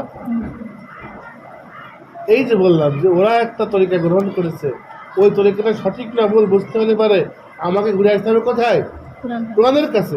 আল্লাহ কি বলছেন, যে অঢেল দানি দিলাম তোমায়, আমি তোমাকে কিন্তু কি করেছি, অঢেল দান দিয়েছি, অলরেডি দিলাম, দেওয়া হয়ে গেছে, এখন আমাকে দিতে হবে। নতুন করে কোনো কিছুর অভাব নেই, প্রয়োজন নেই। ওদের মন্তব্যের কারণে তাই তুমি আক্ষেপ করবা না, তুমি হীনমন্য হবে না, হতাশ হবে না, বুঝতে পেরেছো? কি বলছেন, বরং ফাসাল্লি লিরাব্বিকা ওয়ানহার, তুমি তোমার রবের জন্য ওই যে নামাজ, ওই যে তাজবীহ তাহলিল, বলছে যে বিশ্ব যখন এগিয়ে চলেছে আমরা তখন বসে নিকে তালাকের ফতোয়া করছে কোরআন কিতাব চষে, কিছু কিছু এই যে কাজী নজরুল, কিছু কিছু বেদিন বেহায়া, বিশ্ব এগিয়ে চলেছে, বোম বানাচ্ছে, বিশ্ব প্লেন বানাচ্ছে, আর আমরা কি করছি? কোরআন কিতাব ঘেঁটে পড়াশোনা করছি। এটাকে পিছিয়ে যাওয়া বলছে, বুঝতে পেরেছো? এই বুঝতে পেরেছো? এই পিছিয়ে যাওয়া কি শুনি আমরা কি করছি? আমরা এগিয়ে যাওয়ার জন্য এবার আমিও বিজ্ঞান শিখবো না, আমি ইংরেজি শিখবো না, বিজ্ঞান হচ্ছে না আরবি হচ্ছে, আরবিতেও পড়তে পারে না, বিজ্ঞানও পড়তে পারে না, ওদিকেও ছাগল এদিকেও ভেড়া, বুঝতে পেরেছো? এই রকমের লোক তৈরি হচ্ছে না? দেখা যাচ্ছে যে শেখছে মাসে মুক্তি বাস, মুক্তি কোন বাপ বলতে পারছে না, মিসকাত পড়েছে বলছে পরদিনই দেড় জবর ছাড়া পড়তে মাসকুত, মানে বইয়ের নামটা পড়তে পারছে না। কেন? সব দিকে তো এরকম হবেই, এই সব দিকে ভেজাল একটা তরিকা বের করেছে। আবার আরবির সঙ্গে উর্দু, তার সঙ্গে ফার্সি, তার সঙ্গে ইংরেজি, কি অসম্ভব একটা তরিকা নিয়ে এসছে। গরুর মাথা, হাতের সুর, মুরগির পা, ঠিক আছে, লাগিয়ে দিয়ে একটা কিনবো তো কেমাকার একটা হচ্ছে ইয়ে তৈরি করেছে, বুঝতে পেরেছ? তো আল্লাহ কি বলছেন? আমি তোমাকে অঢেল দান দিয়েছি, আর নতুন করে কিছু দেওয়ার কি নেই, দরকার নেই। বরং যে সমস্ত কাজগুলোকে ওরা ছোট মনে করছে, ওই তাসবিহ তাহলিল, ওই টুপি, ওই তসবিহ, ওই মোল্লাগিরি, ওইটাই করতে থাকো, বুঝতে পেরেছ? ওটাই কি? ওটাই করতে থাকো, ওটাকে অনেক দামি, অনেক বড় মনে করো। আল্লাহ বলছেন অঢেল দানি দিলাম তোমায়, তাই পড়বে সালাত, করবে জবাই, কাঙাল তোমার বৈরি যারাই, বুঝতে পেরেছো? তোমার যারা শত্রু তারাই কি? ওরাই কাঙাল, ওরাই নির্বংশ, ওদের নাম গন্ধ থাকবে না, ওরাই হয়তো 15 বছর রাজত্ব করে দৌড় মারবে, ওরাই মার খেয়ে গণপুটুনি খেয়ে চ্যাপটাকে ব্যাঙের মতো রাস্তায় পড়ে থাকবে, বুঝতে পেরেছো? ওরাই কি? ওরাই বাড়ির মধ্যে পচে মরবে, ওদের লাশের গন্ধ বের হবে, এরপরে প্রতিবেশীরা টের পাবে, ওদের না সঙ্গে ছেলে থাকবে না মেয়ে থাকবে, সব চলে যাবে কামাইয়ের নেশায়, চলে যাবে অস্ট্রেলিয়ায়, আমেরিকায়, ও পড়ে থাকবে, ও পচে পচে মরবে আর আফসোস করবে, বুঝতে পেরেছো? ওই হচ্ছে কাঙাল। আর তোমার দেখা যাচ্ছে কি থাকবে? তোমার স্মরণ বিশ্বব্যাপী ছড়িয়ে যাবে, ওরাফা আনা আলা কাজিক রাখা, তোমার দেখলে পারে মানুষের মধ্যে তৃপ্তি আসবে, তোমাকে দেখলে ভালোবাসবে। ঠিক তুমি কোরআন ধরে রাখো, তুমি সম্মান পাবা, তুমি কোরআন ধরে রাখো, তুমি ঠিকই দুনিয়াতেও তুমি আল্লাহর ইচ্ছায় তুমি পাবা, আখিরাতে ইনশাল্লাহ অবশ্যই সফলতা, মুক্তি পাবা, বুঝতে পেরেছো? তা কি বলছেন? অঢেল দানি দিলাম তোমায়, তাই পড়বে সালাত, মানে উদ্দেশ্য কি? এখানে আমি বলছিলাম না যে খাস উর্দাবিল মনে আছে? এখানে সালাত কুরবানি বলতে নিঃসন্দেহ উদ্দেশ্য কি? হ্যাঁ, যাবতীয় কাজ। তুমি যা করছিলে, যা দেখি ওরা বলছিল বিশ্ব যখন এগিয়ে চলেছে আমরা তখন বসে লিখে তালাকের ফতোয়া খুঁজে কোরআন কিতাব চষি, যেটাকে দেখে তামাশা করছিল, যা পড়তে দেখে তামাশা করছিল, তুমি ওইটাই পড়তে থাকো, যা করতে দেখে তামাশা করছিল তুমি তাই কি করতে থাকো, ওই মোল্লাগিরি তুমি করো, ওই সাজদা তুমি করো, ওই যে তাজবীহ তুমি করো, ওর মধ্যে কি আছে? তোমার কল্যাণ আছে। তুমি আবতার মন কাতুল গানিল খাইর, তুমি খাইর থেকে মন কাতে বিচ্ছিন্ন না, বরং খয়ের তোমাকে অঢেল দেওয়া হয়েছে, ঢেলে দেওয়া হয়েছে, বুঝতে পেরেছো? এখনো দেখো যতটুকু দিন ইসলামকেও মানছে ততটুকু সে সম্মান শান্তি পাচ্ছে, যতটুকু মানছে না সে কারণে দড়ি বেড়াচ্ছে, ঠিক না? ঠিক না? তাহলে আমরা এই যে ছোট্ট স্তর থেকে আমরা কি শিখলাম? আমাদেরকে বাতিলপন্থীরা, আমাদেরকে কাফের মুশরিকরা, দুনিয়াদাররা আমাদেরকে কোনো বাড়ি গাড়ি, কোনো টাকা পয়সার জন্য ছোট করলে, যদি বলে তুমি আবতার, হতভাগা, তুমি কল্যাণহীন, যদি বলে আমি কোরআন হাদিস ফেলেছি দৌড়ি, সেটা কি গ্রহণ না করে যেটা করা হয়েছে সেটার উপরেই টিকে থাকতে হবে। এই টিকে থাকতে হলে কতটা সিরিয়াসলি নিতে হবে এটাকে, আয়াতটাকে, ঠিক না? ওইটাই হচ্ছে ইন্নাহু লাকাউলুন ফাসিল, অমা হো আবিল হাজবে, ঠিক না? তার পারবো তো ইনশাল্লাহ? ইনশাআল্লাহ। ওই যা করছিল তা করতে থাকবা। ওই এক হাঁড়ি একবেলা খাওয়া, একবেলা খাবা না। ওই না খাওয়ার মধ্যে তোমার সন্তান মানুষ হবে, ওর সন্তান ওই ঘুষ ঘুষ, ওই হারাম, ওই হচ্ছে টাকা খেয়ে ওর সন্তান ওকে মারবে ধরে, তখন সে কি করবে? আফসোস করবে। আফসোস করবে। কাঙাল তোমার বৈরে দাঁড়ায়, ওরাই ফকির, ওরাই কল্যাণহীন, ওরাই অকারণ, ওরাই অপদার্থ। বুঝতে পেরেছো? এটা বারবার কি হবে? প্রমাণিত হবে। ওর স্ত্রী কথা শুনবে না, ওর স্বামী ঘরে থাকবে না, ওর সন্তানেরা বকাটে হয়ে যাবে। তোমার দেখা যাচ্ছে ইনশাল্লাহ কি হবে? হ্যাঁ, সফল হবে। আশা করি ইনশাল্লাহ। আল্লাহ কি করে যদি নিয়ম ঠিক থাকে, আমরা সেই নিয়মতে করছি না, আল্লাহর জন্য করছি আমরা, কিন্তু আল্লাহ কি করবেন? রাসূলুল্লাহ বলছেন যে সব চিন্তা বাদ দিয়ে আল্লাহকে নিয়ে ভাবে, আল্লাহ তার দুনিয়ার সকল চিন্তার জন্য যথেষ্ট হয়ে যান। আর যে কেউ দুনিয়া নিয়ে ভাবে সে কোন গর্তে গিয়ে মরলো আল্লাহ খেয়াল করেন না। বুঝতে পেরেছো? দেখবার ঠিক ঠিক ওইসব গর্তরা মারা যাচ্ছে। কারা কাঙাল, কারা ফকির? অনেক টাকা আছে, দেখা যাচ্ছে তার ওই মৃত্যুর সময় মুখে পানি দেওয়ার মতো কি নেই, মানুষ নেই। আর যে লোকটা দেখা যাচ্ছে দিন ধ্যান করেছে, দেখা যাচ্ছে তার খেদমতের জন্য মানুষ এসে কি করছে, মাঠে বসে থাকছে। তাহলে কি অঢেল দানি দিলাম তোমায়, তাই পড়বে সালাত, করবে জবাই। কাঙাল তোমার মনে থাকবে জিনিসটা। দেখেছো কত ভারী কথা? দেখেছো আল্লাহ বলছেন সূরা মুজাম্মিলে, ইন্না সানুলকি আলাইকা কাওলান সাকিলা, আমি কি করব? সাকিলা, ভারী কথা নাজিল করব। তো এগুলো কি ভারী কথা কি করতে হবে? মনে রাখতে হবে। বুঝতে পেরেছো? আজকে আমরা কি করব? আজকে আমরা সূরা হুমাযা, হুমাযা কি আগে পড়া হয়েছে? হ্যাঁ, হয়েছিল? জি জি স্যার, হয়েছিল। মনে আছে? তোমাদের শিক্ষা মনে আছে? এই যে সম্পদ জমিয়ে রাখে, বারবার গণনা করে।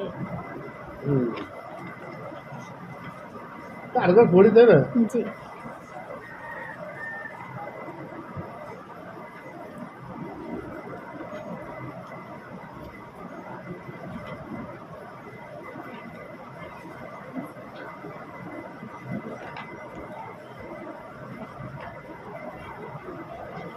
দেখো সূরা হুমাযা, খেয়াল করো।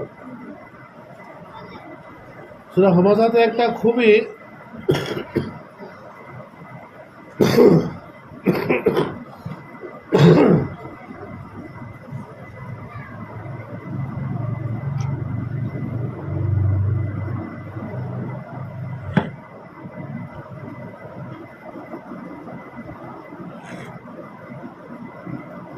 একটা মেসেজ দেওয়া হয়েছে, বুঝেছো? আল্লাহ বলছেন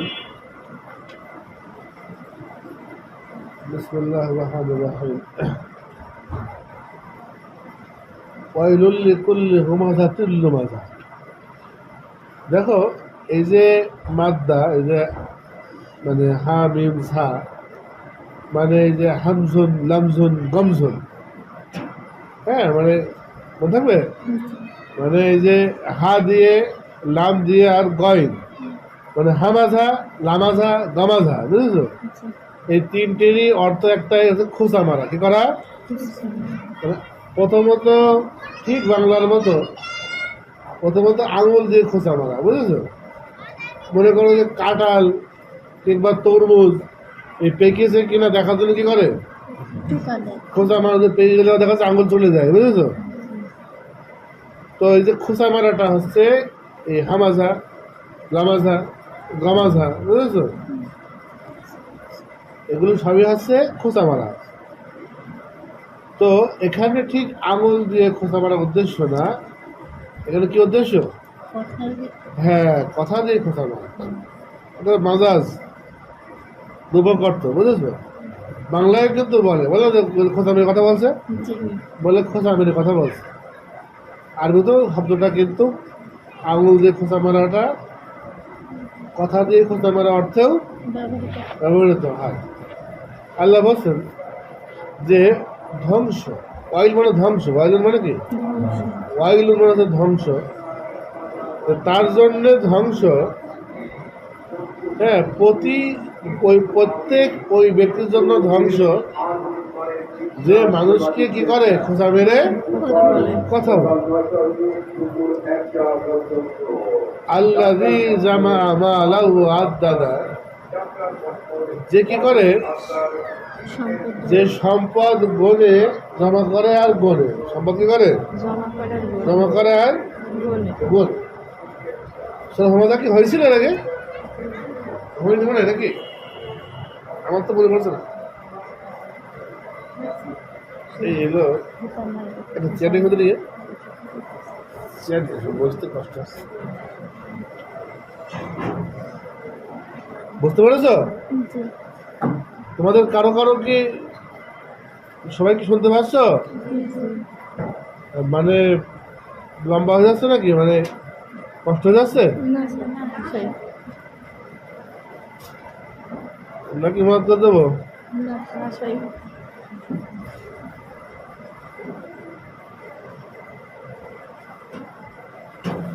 কোরআনের আয়াতকে বুঝতে হলে কি করতে হয়? হ্যাঁ হ্যাঁ,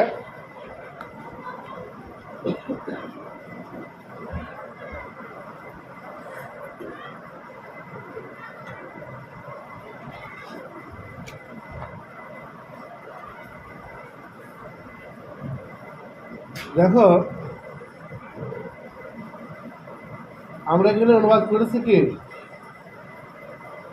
ধ্বংস সে যে সদাই দোষী, মানে দোষ দেয়। দোষী মানে কি, মানে সে সবসময় মানুষকে কি করে, দোষ দেয়। খোঁচা মারা মানে কি, দোষ দেয় না, দোষ ধরা না। খোঁচা মারা মানে দোষ ধরা, তাই না? ধ্বংস সে যে সদাই দোষী, মাল জমিয়ে হিসাব কষে। হ্যাঁ, মাল জমিয়ে হিসাব কষে।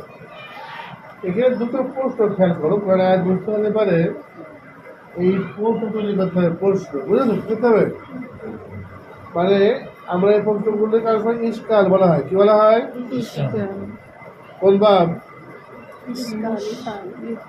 এর ফাইল কি? মুশকিল।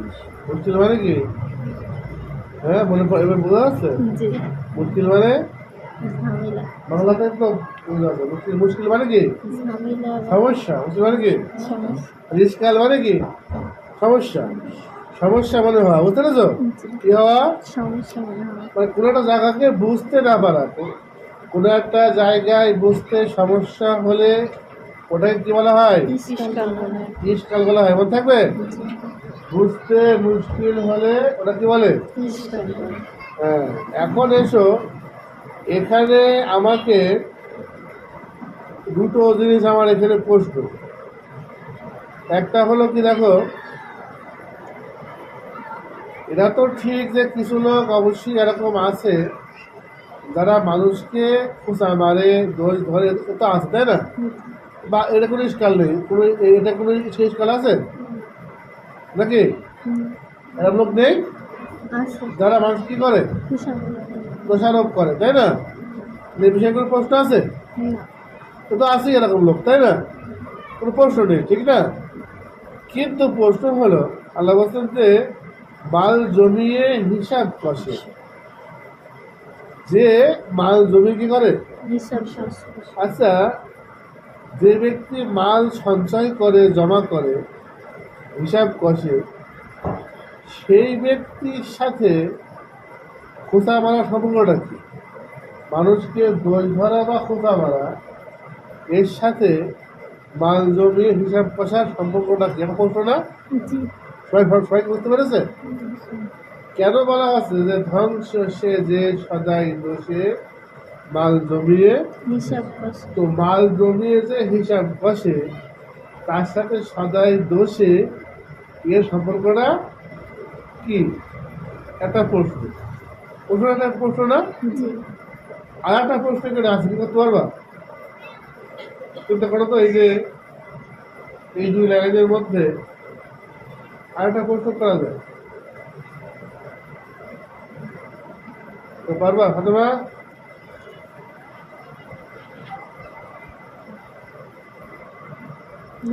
সে কি নিয়ে দোষারোপ করে? না, দোষারোপ করা তো দোষারোপ যে কোনো বিষয়ে দোষ ধরে বেড়ায় এটা না। দেখো, খেয়াল করো, হিসাব কষে বলে আল্লাহ নিন্দা করছে, তাহলে কি হিসাব রাখা হারাম, নিষেধ, তাই না? প্রশ্ন না, জি হিসাব না রাখলে পরে কি সম্ভব থাকবে? না। এই দেখেছো, এটা কি হয়ে গেল? ইস্কাল রূপা বুঝতে পারছো?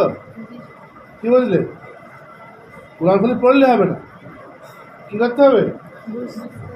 হ্যাঁ, মানে আল্লাহ বলছেন যে ও দাদা, মাল জমানো এবং মাল হিসাব রাখা, তাহলে কি এটা খারাপ গুণ? এটা কি হারাম? এটা প্রশ্ন না? জি যে পুরো একেবারে সেই যারা কি ফোকে অনেকে আছে না, যে একেবারে সব বেশি কিনে দিয়ে একেবারে কোনো জমানো টাকা থাকবে না, ওরকম হয়ে যেতে হবে, এটা নাকি কি ব্যাপার? ঠিক না? বিশেষ করে এই যে হিসাব কষা, এর অর্থটা কি? কেননা সম্পদ তো হিসাব না করলে কি হবে? নষ্ট হয়ে যাবে। নষ্ট হয়ে যাবে, ঠিক না? দেখো, এখানে এখানে এই যে যে ব্যক্তি মাল জমায় এবং তা হিসাব করে, বুঝেছো? এর মধ্যে একটা কথা লুকায়িত আছে, একটা কথা এখানে একটা ধাঁধা আছে, বুঝতে পেরেছো? সেটা হলো কেবলমাত্র হিসাবের জন্য মাল জমায়, বুঝতে পেরেছো? কেন বলো তো? যে আমি লাখপতি, আমি কোটিপতি, বুঝতে পেরেছো? ওই কোটি টাকা কিন্তু সে সবসময় জমিয়ে রাখে, ওই কোটি টাকা তার কখনোই প্রয়োজন হয় না, কেবলমাত্র মানুষকে বলার জন্য যে আমি কোটিপতি, সে কি করে? জমিয়ে রাখেন। এইবার দেখো মেরে জিনিসটা, মানে যে টাকাটা আমার কোনো না কোনো প্রয়োজন মেটায়, আমি যে টাকাটা খাই সেই টাকাটা খাবার, আমি যে টাকাটা বাড়ি বানাই সেই টাকাটা বাড়ি, আমি যে টাকাটা গাড়ি কিনি সেই টাকাটা গাড়ি, আমি যে টাকাটা কোনো কাজে না লাগাই সেই টাকাটা কি? জমানো টাকা। কাগজ। ওটা কি? কাগজ। খেয়াল করেছো? খেয়াল করেছো? আবার দেখো, যে টাকারই এগেনস্টে কোনো না কোনো প্রয়োজন আছে আমার, যদি আমি একটা কাপড়, যদি আমি একটা পোশাক আশাক কেনার জন্য টাকা আমি কিছু জমিয়ে রাখলাম, মনে করো জমিয়ে রাখলাম যে আমি দুসময় কী করবো, জামা ছেলে ফেলে জামা কাপড় কিনে দেবো, ওই টাকাটা কি? জামা কাপড়, ঠিক না? আমার কিছু হাই ফাতিল কিনতে হবে, আমি টাকা জমাচ্ছি, আমার কিছু খাদ্য শস্য কিনতে হবে, আমি টাকা জমিয়ে রাখলাম, ওই টাকাটা কি? ওটা কি? জামা বা খাদ্যশস্য। ঠিক ঠিক না? জি ওটা তো আসলে কাগজ না, ওটা আসলে কি?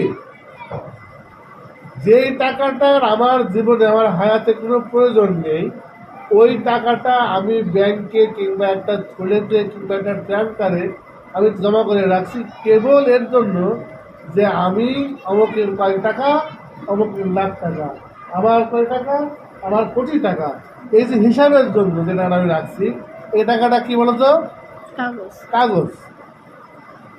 একটা গল্প আমরা পড়েছিলাম যে একজন কৃপণ লোক ছিল, সে একটা কুয়োর মধ্যে কিছু মোহর, তখন তো সোনার মোহর হতো, সোনা রূপার কি হতো?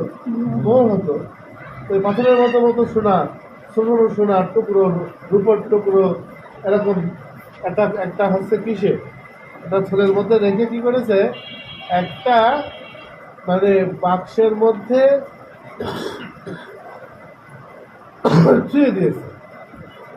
তার এক নাতনি ছিল, তো সে দেখতো প্রতিদিন যখন সন্ধ্যা হতো, ওটা অন্ধ ছিল লোকটা, কৃপণ কিন্তু কি ছিল? অন্ধ। সন্ধ্যা নাম দেবে, আজান দেবে, ওদিকে ঘুমানোর আগে এসার সময় কী করবে, ওই ছেলেটা বের করে একটু বুকে জড়িয়ে ধরে একটু আদর করে হাত বুলিয়ে আবার ওই ট্যাঙ্কারে ফিরে, বুঝেছ? ওই মেয়েটা এটা দেখে, কিছু বলে না, এটা কিন্তু খেতে চাইলে পারে, কিনে দেয় না, একটু কৃপণতা করে, একটু দেখা যাচ্ছে যে হয়তো বকাঝকা করে, বুঝতে পেরেছ? এবার কি হয়েছে, একদিন চুরি হয়ে গেছে, ট্যাঙ্কারের মধ্যে টাকা ছিল না, আর কি হয়েছে, চুরি হয়ে গেছে, মোহর ছিল। সকালবেলা উঠে ওর সে কান্না কাটি করে চোখ টোখ ফুলিয়ে, বুঝেছো, ওর কি হয়ে গেছে, তার সমস্ত জমানো সম্পদ কি হয়েছে। চুরি হয়েছে। তখন ওই মেয়েটা খুব মায়া হয়েছে, ওটা বুদ্ধি করেছে, ও দেখেছে তো অত ঘাটির কানা, বুঝতে পারবে না, কি করেছে, একটা থলের মধ্যে কিছু পাথর দিয়েছে, বুঝেছো, ছোট ছোট বড় পাথর দিয়েছে, দিয়ে যে পরিমাণে ছিল সেই পরিমাণে বুঝাই করে মুখ বেঁধে কি করেছে, দিয়ে দিয়ে ওই ট্যাঙ্কারে ছুঁয়ে দিয়েছে। হ্যাঁ, দিয়ে এবার চারিদিকে খুঁজতে খুঁজতে, এই তো দাদু, এই তো তোমার ইয়ে, এটা না, নিয়ে বসে, হ্যাঁ এটা তো, সে কি খুশি, বুঝেছো, দিয়ে সে সেই মানে সেই পাথর এক বুকের মধ্যে যে দেওয়া ছেলে কোলে করে আদর করে না, আদর করছে, মানে ফের ট্যাঙ্কারে ছুঁয়ে দিয়েছে, বুঝেছো, দিয়ে আবার আমরণ মনে করো ওই পাথর কি করে, বের করে আর ছুঁয়ে দেয়। সন্ধ্যেবেলা দেখে, আদর করা কি করে, ছুঁয়ে দেয়। ছুঁয়ে দেয়। আচ্ছা, এই যে সেই পাথরটা আদর করছে আর ছুঁয়ে দেখছে, এই কাজটা যতবার সে মেয়েটা দেখছে, যে মেয়েটা পাথর রেখেছে, তার কি হাসি পাচ্ছে না? হ্যাঁ, একটা হাস্যকর কাজ না? কেন কেন হাস্যকর কাজ কেন? কারণ এটা তো কোনো মূল্য নেই। ওর কোনো মূল্য নেই, তার হায়াতে, তার জীবনে এর কোনো ভূমিকা নেই, ঠিক না? জি। যে ব্যক্তি কোরআনের আলোতে আলোকিত, হিকমতের আলোতে আলোকিত, তার কাছে কিন্তু একটু আগে সে যে সোনা রূপার মোহরগুলোকে আদর করছিল, ওইটারও কিন্তু একই মূল্য, ঠিক না? কারণ ওইটাও কি সে কোনো কাজে লাগাচ্ছিল? খেয়াল করো, এটাকে বলা হয় হাকিকাত। এটা কি বলে? এই জন্য বুজুর্গরা বলতেন যে শরীয়ত মারিফাত, হ্যাঁ, হাকিকত, ওই তরিকত এবং হাকিকত দুটো শব্দ আছে। হাকিকত মানে হচ্ছে কোনো বস্তুর বাহ্যিক রূপ দেখে বিভ্রান্ত না হয়ে ওইটার ভিতরের অবস্থাকে বুঝতে পারা, বুঝতে পেরেছো? তাহলে তোমাদের কাছে খেয়াল করো তো, ওই যে লোকটা একদিন যে সোনা রূপার মোহরগুলোকে একদিন যে হচ্ছে আদর করছিল, গুরুত্বপূর্ণ মনে করছিল, সে তো আমারও তো সেটাকে আদর করেই গেল, সে তো কোনো কাজে লাগালো না। তাহলে সেই ব্যক্তির ওই বাড়তি যে টাকাটা কেবল গণনা করার জন্য প্রতিদিন হয়তো সন্ধ্যেবেলা খুলে গুনে 10টা কি 20টা কি 30টা কি 40টা পেয়ে খুশি হয়ে আবার ছুঁই দিয়ে আবার রাত্রে তৃপ্তি করে ঘুমানো, সকালবেলা সারাদিন তৃপ্তি লাগা যে আমার লাখ টাকা আছে, কোটি টাকা আছে, ওর কৃপণতা করে কাজে না লাগানো, জমিয়ে রাখা, আমার প্রয়োজনের থেকে অতিরিক্ত যে টাকাটা, সেটা কি এমনিতেও আসলেই পাথর বা কাগজ না? জি। বুঝাচ্ছ? জি। এইটাকে হাকি করতে অনুধাবন করতে হবে। ইন্নাহু লাকাউলুন ফাসিল ওয়া মা হুয়া বিল হাজল। এটা চূড়ান্ত কথা, স্পষ্ট কথা, ইহা ইয়ারকি মারা কথা নয়, বুঝতে পেরেছ? তাহলে ওর ওই পাথর রেখে দেওয়া আর ওর ওই সোনার মাথা কিন্তু কি ব্যাপার? একই ব্যাপার। একই না।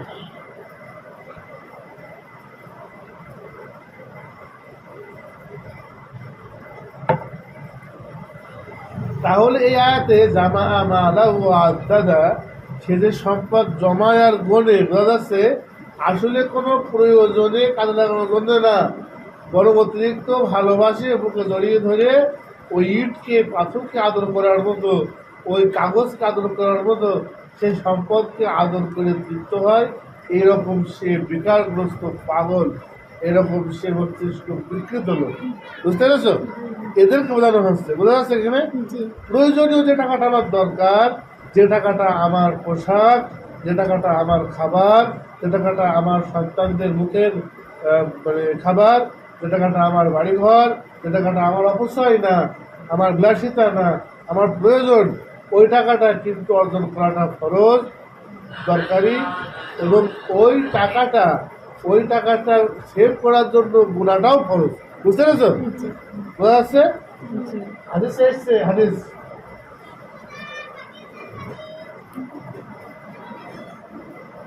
আমরা যা কিছু বলছি,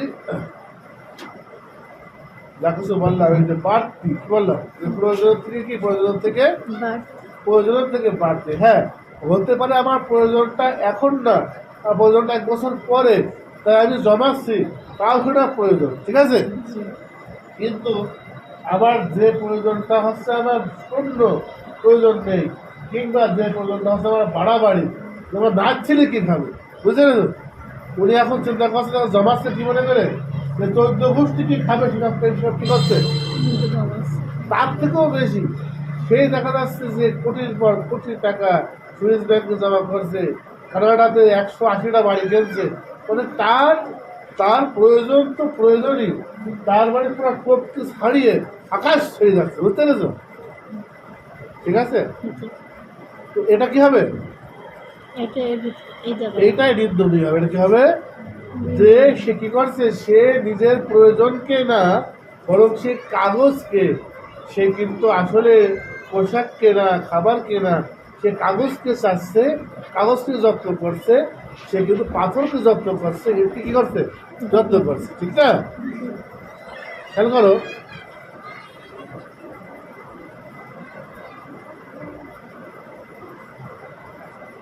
হাদিস বলছিলাম, হাদিস রসুলের সামনে দিয়ে একজন ব্যক্তি, এটা হচ্ছে, এটাকে বলা হয় মানে কোরআনের পাল্লায় মাপা। আমাদের এটাকে বললাম যে কথাটা আমরা এটা দেখে দেখি, আর হাদিসের পাল্লায় মাপা, বুঝতে পেরেছো? রসুলাম বলছেন, মানে সাহাবারা ছিলেন, রসুলাম ছিলেন, সামনে দিয়ে একজন বেশ মোটাসোটা একজন মানে স্বাস্থ্যবান ব্যক্তি, শক্তিশালী ব্যক্তি, খুব ছুটে চলে যাচ্ছে কোথাও, বুঝতে পেরেছো? মানে কোনো একটা কাজে যাচ্ছে, নিশ্চয়ই কোনো ইনকামে যাচ্ছে, কোনো দুনিয়াবি কাজে যাচ্ছে, বুঝতে পেরেছো? তখন সাহাবায়ে বলছেন যে লাউ কানা হাযা ফী সাবিলিল্লাহ, যদি এটা আল্লাহর রাস্তায় হতো, বুঝতে পেরেছো? জি কি বলছে, আল্লাহ রাস্তায় হতো দেখেছো সাহাবায়ে কিরকম ছিল, বোধ ছিল, যে তারা দুনিয়ার জন্য খাটাখাটি দেখতে পারে, সবসময় কামনা করতেন যদি এই খাটাখাটুনিটা দুনিয়ার জন্য না হয়ে কি আল্লাহর জন্য হতো। রসুল বলছেন খাওয়ার যাতন, এক চিরন্তন একটা বাড়ি তিনি বললেন, চমৎকার একটা কথা বললেন, তিনি বললেন যদি তার বৃদ্ধ বাবা মা থাকে, তাদের খাওয়ানোর জন্য সে পরিশ্রম করছে, তবুও এটা ফি সাবিলিল্লাহ, তবু এটা কি আল্লাহর রাস্তা। কেন জানো তো কি সুন্দর ইনসাফ, মানে সেই টাকাটা কিন্তু টাকা, যেটা দরকার, ওই টাকাটা কাগজ না, ওটা কিন্তু আমার লাইফের হায়াতের একটা গুরুত্বপূর্ণ প্রয়োজন, ঠিক না? জি যদি তার ছোট বাচ্চা থাকে, তাদেরকে তাদের মুখে খাবার তুলে দেওয়ার জন্য সে যদি এটা করে থাকে, তাও সেটা ফি সাবিলিল্লাহ, বুঝতে পেরেছো? বুঝতে বলছেন এমনকি তার বাপ মা ছেলে কিছু নেই, খেয়াল করো, কিন্তু লোকের কাছে হাত পাততে হবে, এর থেকে বাঁচার জন্য সে কামাই করে, তার সেটা কি ফি সাবিলিল্লাহ, খেয়াল করেছো? তার মানে এই যে হুজুরদেরকে হাত পাততে হচ্ছে মানুষের কাছে, এর থেকে যদি সে ওই পরিমাণে কাজ করত, ওটা কিন্তু জিহাদ হতো, আল্লাহ রাস্তা হতো, বুঝতে পেরেছো? তো যদি কেউ কি করে, নিজেকে চাওয়া থেকে বাঁচানোর জন্য কি করে, কামাই করে, তার সেটা কি হবে, মানে এই সবই ফিসাবিলিল্লাহ, সমস্যা নেই। কারণ এইগুলো কিন্তু টাকার জন্য টাকা না, এইগুলো কিন্তু কাগজের জন্য কাগজকে ভালোবাসা না, এগুলো কিন্তু পাথরকে কি ভালোবাসা না, এগুলো কিন্তু আমার প্রয়োজন পূর্ণ করা, মেটানো, ঠিক না?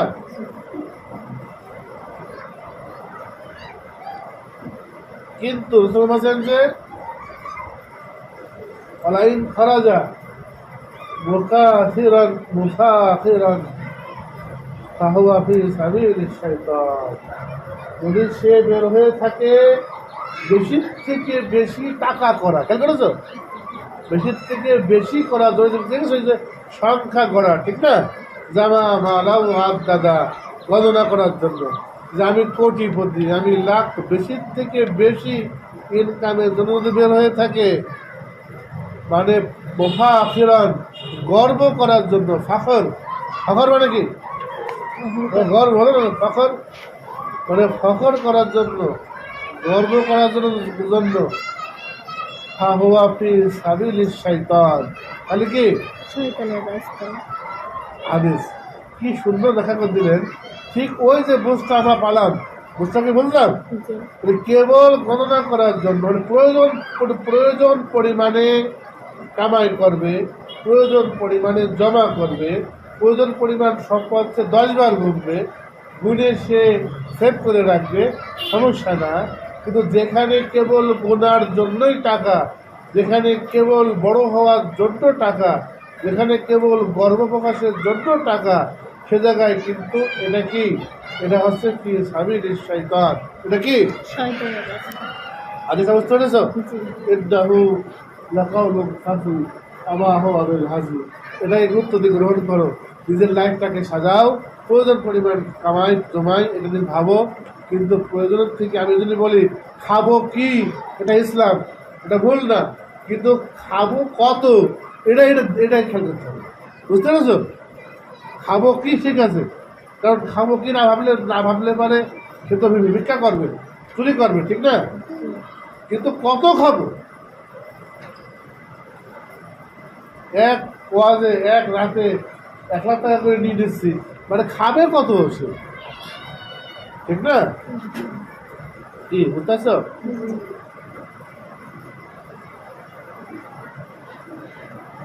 আটা হাদিস শুনবা, জি জি সাহেব। ভালো করে শোনো, হ্যাঁ আগেটা বুঝতে পেরেছো? জি মনে থাকবে, জি এটা কিন্তু হাদিস, মনে রাখবা। আর পরেরটাও হাদিস, রাসূলুল্লাহ বলছেন যে ইয়াকুলুল ইনসান মালি মালি ওয়া আন্না লাহু মালুহু। রাসূলুল্লাহ বলছেন মানুষ বলে এটা আমার সম্পদ, এটা আমার সম্পদ, এরকম বলে আর জমায়, তাই না? জি কি সুন্দর বলেছেন। ওদের কই তার সম্পদ, যতটুকু সে খেয়েছে হজম হয়ে গিয়েছে, যতটুকু সে গায়ে পড়েছে পুরনো হয়ে গিয়েছে, যতটুকু সে সাজদা করেছে আল্লাহ রাস্তায় আর জমা হয়ে গিয়েছে, সেইটার বাইরে বাকি যা আছে তার না, বরং তার মরার পরে পড়ে থাকবে পরের জন্য, ঠিক না? জি হাদিস। এইবার আমাদের ফের ফিরে আসি সূরা হুমায হতে, যে আল্লাযী জামা মালাহু ওয়া আদ্দাদা। হ্যাঁ, ধ্বংস সে যে সদাই বসে মাল জমিয়ে কি করে, হিসাব হিসাব কষে। তুমি খেয়াল করো, প্রথম স্কালটা কিন্তু গেল না, যে জমানো আর গোনা, এটা কিন্তু গোনা না, পাপ না। আসলে গোনার জন্য জমানোটা কি, পাপ। আমি যে গুনবো, আমি যে খালি সংখ্যাটা বলতে পারবো, ভাব দেবো, এই জন্য করলে কি হবে, আবু হাফিজ সাবিলিশ শাইতান। বুঝতে পেরেছো? জি ওইটা সমস্যা। একটা স্কাল গেল। এবার আগে স্কালটা যে তাহলে সবাইকে দোষ দিয়ে বেড়ায়, তার সঙ্গে সম্পদ জমায়, এর সম্পর্কটা কি খেয়াল করো।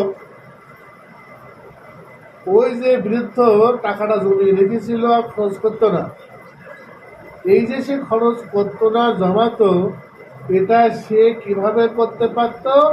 ওই যে নাতনিটা ছিল, ও কিছু চেলেই তাকে ধমক দিয়ে সরিয়ে দিয়ে না দিয়ে, তাই না?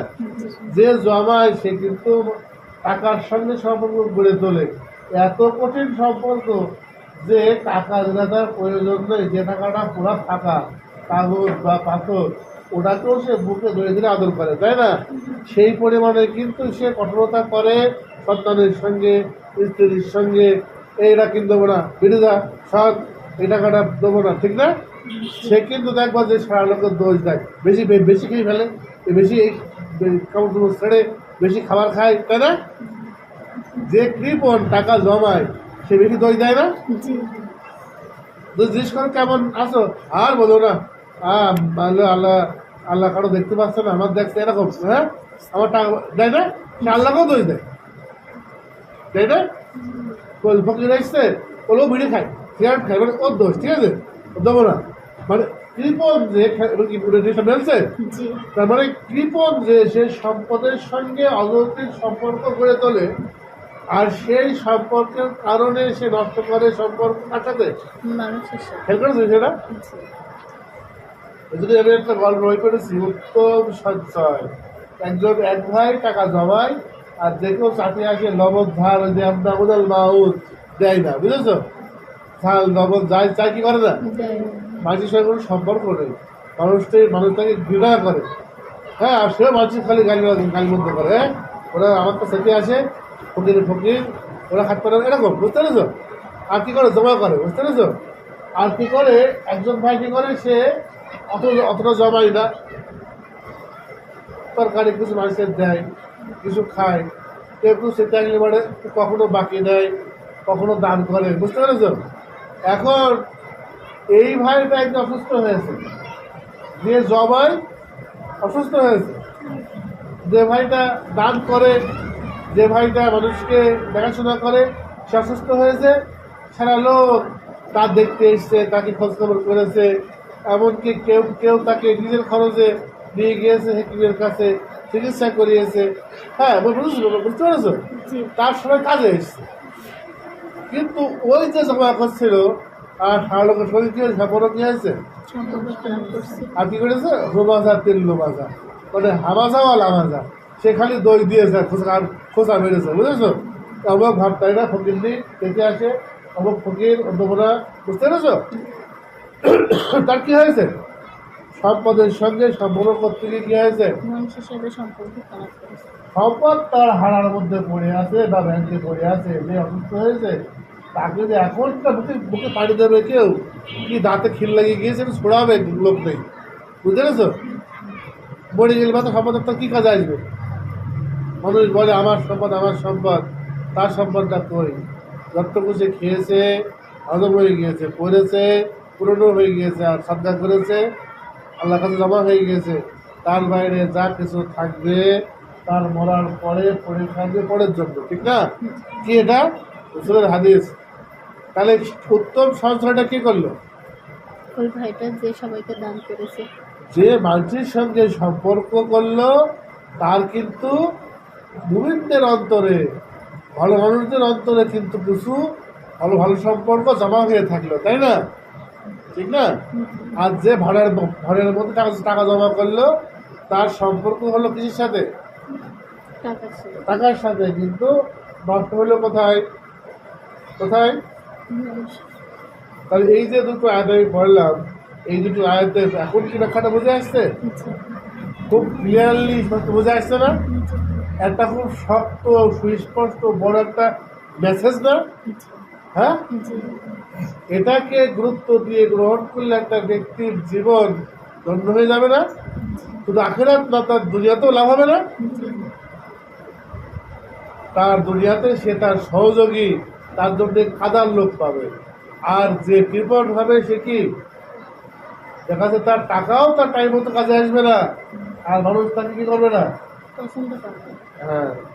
এই জন্য দেখো ওয়াইলুল লিকুল্লি হুমাযাতিল লুমাযা আল্লাযী জামা মালাহু ওয়া আদ্দাদা। ধ্বংস সে যে সদাই দোষে মাল জমিয়ে হিসাব করে। হিসাব দেয়। তবে তার মালটা কিন্তু হিসাবের জন্যই মূলত, বুঝতে পেরেছো? দেখো সে বলে করেছিল, এবার দেখো তাহলে এই যে সম্পদ যে জমায় তার মধ্যে একটা ধোঁকা কাজ করে, যে ভবিষ্যতে যদি আমার লাগে আমি ফল পাবো, ঠিক আছে না? এই ভবিষ্যৎ চিন্তা করতে গিয়ে একদিন, 2 দিন, 1 মাস, 2 মাস, 1 বছর, 1 বছরের জন্য জমা করলেও কিন্তু শেষ হতো না? প্রতি মাসে কত টাকা করে খরচ করো তোমরা? 20,000 সংসার খরচ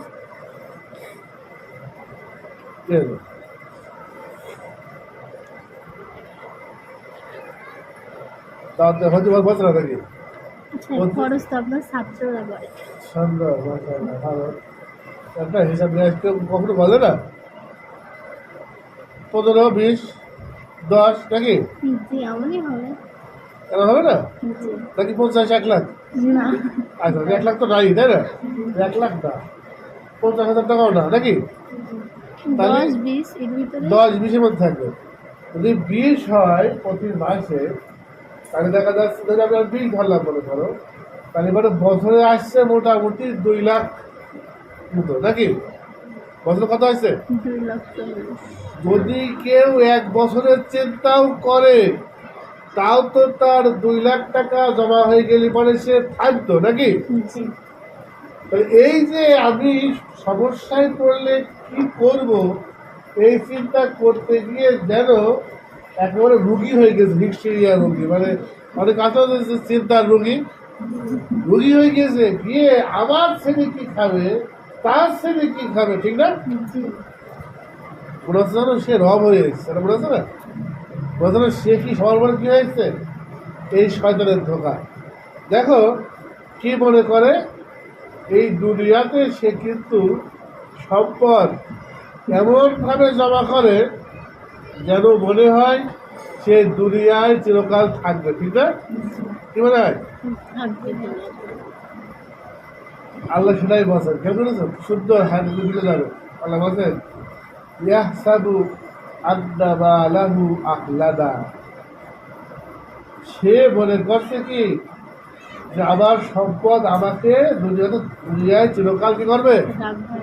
এই জন্য সে সম্পদ কামাই করতে গিয়ে কত যে ওই যে তাই পড়বে, হ্যাঁ পড়বে সালাত, করবে জবাই, হ্যাঁ সে কত সালাত পরিত্যাগ করছে, কত কুরবানি পরিত্যাগ করছে, কত ইলম অর্জন পরিত্যাগ করছে, কত সওয়াব পরিত্যাগ করছে, কত সাদাকা পরিত্যাগ করছে, যেগুলো করলে তার সঙ্গে যেত আখিরাতে তার মুক্তির ব্যবস্থা হতো, সেগুলো সে পরিত্যাগ করছে এই সম্পদের নেশায়, এই ধোকায়, যে মনে হয় চিরকাল থাকতে পারবো, তাই না?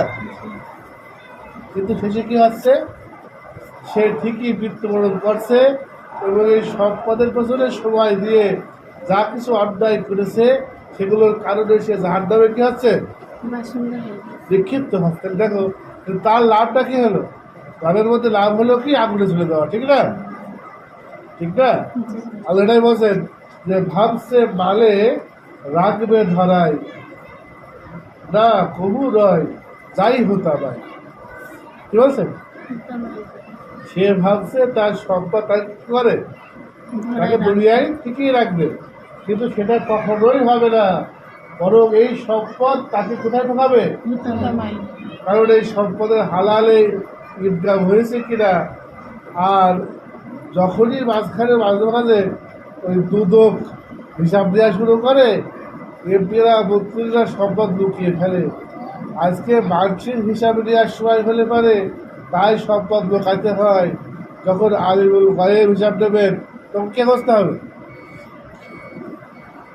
ঠিক না? তাহলে কি ভাবছে মানে রাখবে ধরায়, না কবু রয় যাই কোথায়, যাই হুতাবাই। কেই বা জানে কি হুতাবা,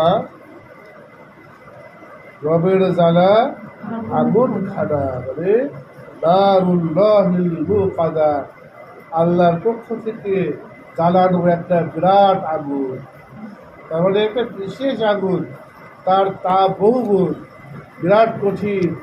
এই কঠিন বোঝানোর জন্য বলা হয়েছে কি রবের জ্বালা আগুন খানা, মানে কেই বা জানে কি হুতাবা, রবের জ্বালা আগুন খানা। হৃদয় সবে তাপের হানা, মানে এত তাপ হবে, ওই তাপ মাংস চামড়া হাড় ভেদ করে একদম হৃদয়ে গিয়ে স্পর্শ করবে। বুঝতে পেরেছো? আল্লাহ মাফ করুন, রক্ষা করুন। হৃদয় সবে তাপের হানা, মানে কতটা সিরিয়াসলি বিষয়টাকে গ্রহণ করা উচিত, কতটা সিরিয়াসলি দুনিয়াবি ভোগবিলাস, দুনিয়াবি ধোঁকা প্রতারণা, এগুলোর কারণে এই রকমের রিস্ক দেওয়া, এরকমের ভয়ঙ্কর আগুনে পড়ে যাওয়ার থেকে রক্ষা পাওয়ার জন্য কতটা সিরিয়াসলি ত্যাগ করা উচিত, কতটা সিরিয়াসলি প্রস্তুতি নেওয়া উচিত, তাই না? রবের জ্বালা আগুন খানা, হৃদয় সবে তাপের হানা, সবার রেখে দরজা আটা, লম্বা থামের গজাল সাটা, সেই আগুনের মধ্যে ওদেরকে রাখা হবে, রেখে ওই দরজা কি করা হবে, কিরকম বাজে একটা বাজার ঘর আছে, বাজার ঘর অনেক করে দেখেছে, ওই ভাটার মতো যেরকম ভাটার মধ্যে বিরাট একটা ঘরে আগুন দেওয়া হয়, মানে মোটামুটি তোমাদের মানে ছোট ছোট গুঁড়ি, গাছের গুঁড়ি, তো যেরকম তোমরা তোমরা যখন ডাল দিয়ে জাল দাও না, ওরকম ভাটা এসব জায়গায় জাল হয় কি দিয়ে? গাছের গুঁড়ি। গাছের গুঁড়ি দিয়ে জাল হয়। তো ওই ভিতরে যদি এরকম আগুন লক লক করে জ্বলে, এই গরমকালে যদি দরজা দরজা আপনার দেওয়া যায়, তাতেই কিন্তু ঘরের মধ্যে এক রকমের রুটি সেদ্ধ হয়, তাই না? তাহলে যদি ভিতর থেকে আগুন জ্বালিয়ে যদি দরজা ফরজা রক্ত দেওয়া হয়, তাহলে কি অবস্থা হবে? তখন সেই আগুনটা এত উত্তপ্ত হবে, যেভাবে ওই কাবাবের মধ্যে যেভাবে হচ্ছে নির্বিন করে তাপ দিয়ে আগুন যেরকম পৌঁছে দেওয়া হয় প্রত্যেকটা হাড়ে হাড়ে, মজ্জায় মজ্জায়, ওরকম কি আল্লাহ মাফ করো, আগুন কী হবে? মজ্জায় মজ্জায় কী হবে? পৌঁছে যাবে। হৃদয় সবে তাপের হানা তাত্তালিউ আলাল আফইদা, মানে হৃদয়ের ওপরে কী হবে? সেই তাপ গিয়ে আজ দেবে, বুঝতে পেরেছ? তো সবার রেখে কি করা? দরজা আটক। আমি নম্বরে গিয়েছিলাম একদিন, তো দেখছি যে দরজাটা দেওয়া আছে, ওই দরজাটাকে একটা গুঁড়ি দিয়ে ঠেলে কি করা আছে? বন্ধ করা আছে। তো মনে করো গজাল, গজাল বলতে তোমরা তো আগের যে সিন্ধুক হতো, সিন্ধুক, কাঠের সিন্ধুক, লোহার সিন্ধুক, ওসব সিন্ধুকে প্রায় 1 হাত পরিমাণে গজাল মারা হতো, বুঝতে পেরেছ? 1 হাত বুট আমি দেখেছি, মানে এক বিদ্যা আমি দেখেছি, এক বিদ্যা দেখেছি। ওই পেরেক লোহার ওই যে রেল লাইনে যেরকম গজাল করে না, একটা মানে হচ্ছে মোটা মোটা গজাল, যদি এক একটা গজাল হয় খাম্পা সময়, যদি পেরেকটাকে মনে করো বিরাট বড় ঘর, বিরাট বড় দরজা, ওই দরজাটাকে আটকানোর জন্যে এই কারেন্টের থাম্বার সমান কি এটা বলছে যে ফি আমাদিন মুমাদ্দাদা, মানে হচ্ছে লম্বা থাম্বা, লম্বা থাম্বা দিয়ে ওই দরজাগুলো কি করা হবে? এঁটে দেওয়া হবে। তার মানে জাহান্নামীরা তো অনেক বড় বড় হবে, হাদিসে এসছে জাহান্নামীদের গায়ের ইয়ে হবে, মানে পাহাড় সমান তাদের দেওয়া হবে, বুঝেছো? বরং একটা দাঁতই হবে পাহাড়ের সমান। তো ওই ওদের রেখে যদি দরজা দেওয়া হয়, দেখা যাচ্ছে বড় বড় খাম্পার মতো গজাল পেরেক নিয়েছে কি করা হবে? দরজা কি করা হবে? আটকে দেওয়া হবে। তবে ভিতর থেকে ঠেলাঠোলা করে কোনো কি হবে না, লাভ হবে না। একটা ভয়ঙ্কর চিত্র কিন্তু এই সোনাতে কি করা হয়েছে? ফুটিয়ে তোলা হয়েছে যে ধ্বংস সে যে সদাই দোষে মাল জমিয়ে হিসাব পাশে ভাবছে মালে রাখবে ধরায়, না কবু নয় যাই হতামায়। কেন? কারণ সে ওই সম্পদ অর্জন করতে গিয়ে মানুষের সঙ্গে যত ভালো আচরণ করলে সোয়াব হতো, জান্নাত হতো, ওই সব সম্পর্ক নষ্ট করে সে সম্পদের সঙ্গে কি করেছে? ওই সম্পদ তার কিন্তু যে ফায়দা সে মনে করছে সেই ফায়দা দিতে পারবে না, পারবে না, পারবে না। কারণ সম্পদ না দুনিয়াতে তাকে স্থায়ী করতে পারবে, আর না তাকে আখিরাতে কোনো অলি বা অলিয়ার পথ দিতে পারবে, পারবে? তাহলে কি হবে? ওই সম্পদের পেছনে যে সময়টা সে ব্যয় করেছে, সেই সময়টা বরং তাকে যে সমস্ত হক নষ্ট করেছে সেই কারণে হোতামায় কি করবে? নিক্ষেপ করবে। আল্লাহ বলছে ভাবছে ভালে রাখবে ধরায়, না কবু নয় যাই হোতামায়। কেই বা জানে কি হোতামা? বলুন, আমরা বলি যে আমার চিনিস, জানিস ওটা কি? এটা হচ্ছে কি? এটা আগাম একটা সতর্কবার্তা দেওয়া, তাই না? কেই বা জানে কি হোতামা, রবের জ্বালা, আল্লাহর পক্ষ থেকে জ্বালা একটা বিশেষ আগুন, রবের জ্বালা আগুন খানা, হৃদয় ছবে তাপের হানা, সবার রেখে দরজা আটা, লম্বা থামের গজাল ছোটা। যদি কেউ গুরুত্ব দেয় এরকম সূরাগুলো, যদি নামাজ এখন নামাজে বড় একটু গুরুত্ব দাও, দুনিয়া শেষে বেরিয়ে যাবে না? যাবে? এটা হচ্ছে কোরআনের কাজ। যদি তুমি কি করো, প্রথম আয়াতটা বলে রাখো। কোনটা? কোনটা?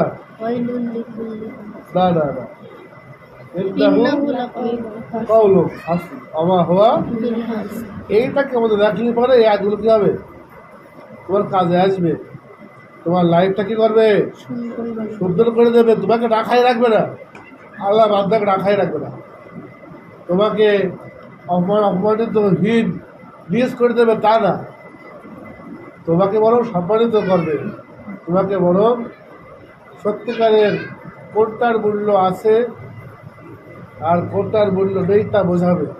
এই দুটোই কোরআনটা এসছে, ঠিক আছে। এই দুটো আমরা কী করবো, আমরা আমপাড়া সূরাগুলো ইনশাল্লাহ আস্তে আস্তে সব কি পড়ে ফেলবো। সূরা হুমাযার বিষয়টা আজকে তো রেকর্ডিং করে হলো, তোমরা হচ্ছে এই বিষয়টা যেন ফের বলতে না হয়, বুঝতে পেরেছ। এটা আমরা শিখে ফেললাম। সূরা কাউসার কী করলাম, এভাবে করে আমরা কী করবো ইনশাল্লাহ সূরা নাবা থেকে সূরা নাস, সূরা নিসা, সূরা নাস পর্যন্ত কী করবো আর শেষ করে হবে ইনশাল্লাহ। আমরা এবং কী করছি এবং কী করতে হবে, বাস্তবিক এবং ওয়াজকুর না স্মরণ রাখতে হবে। স্মরণ রাখতে হবে। আর কি গুরুত্ব দিতে হবে, ইয়ার কি বরাবরি মনে করা। যাবে তাহলে এই তিনটে বিষয় যে কোনো আয়াত শিখবো, সেটা গুরুত্ব দেব আর সেটা স্মরণ রাখবো, ঠিক আছে। ওকে, হ্যাঁ বলো।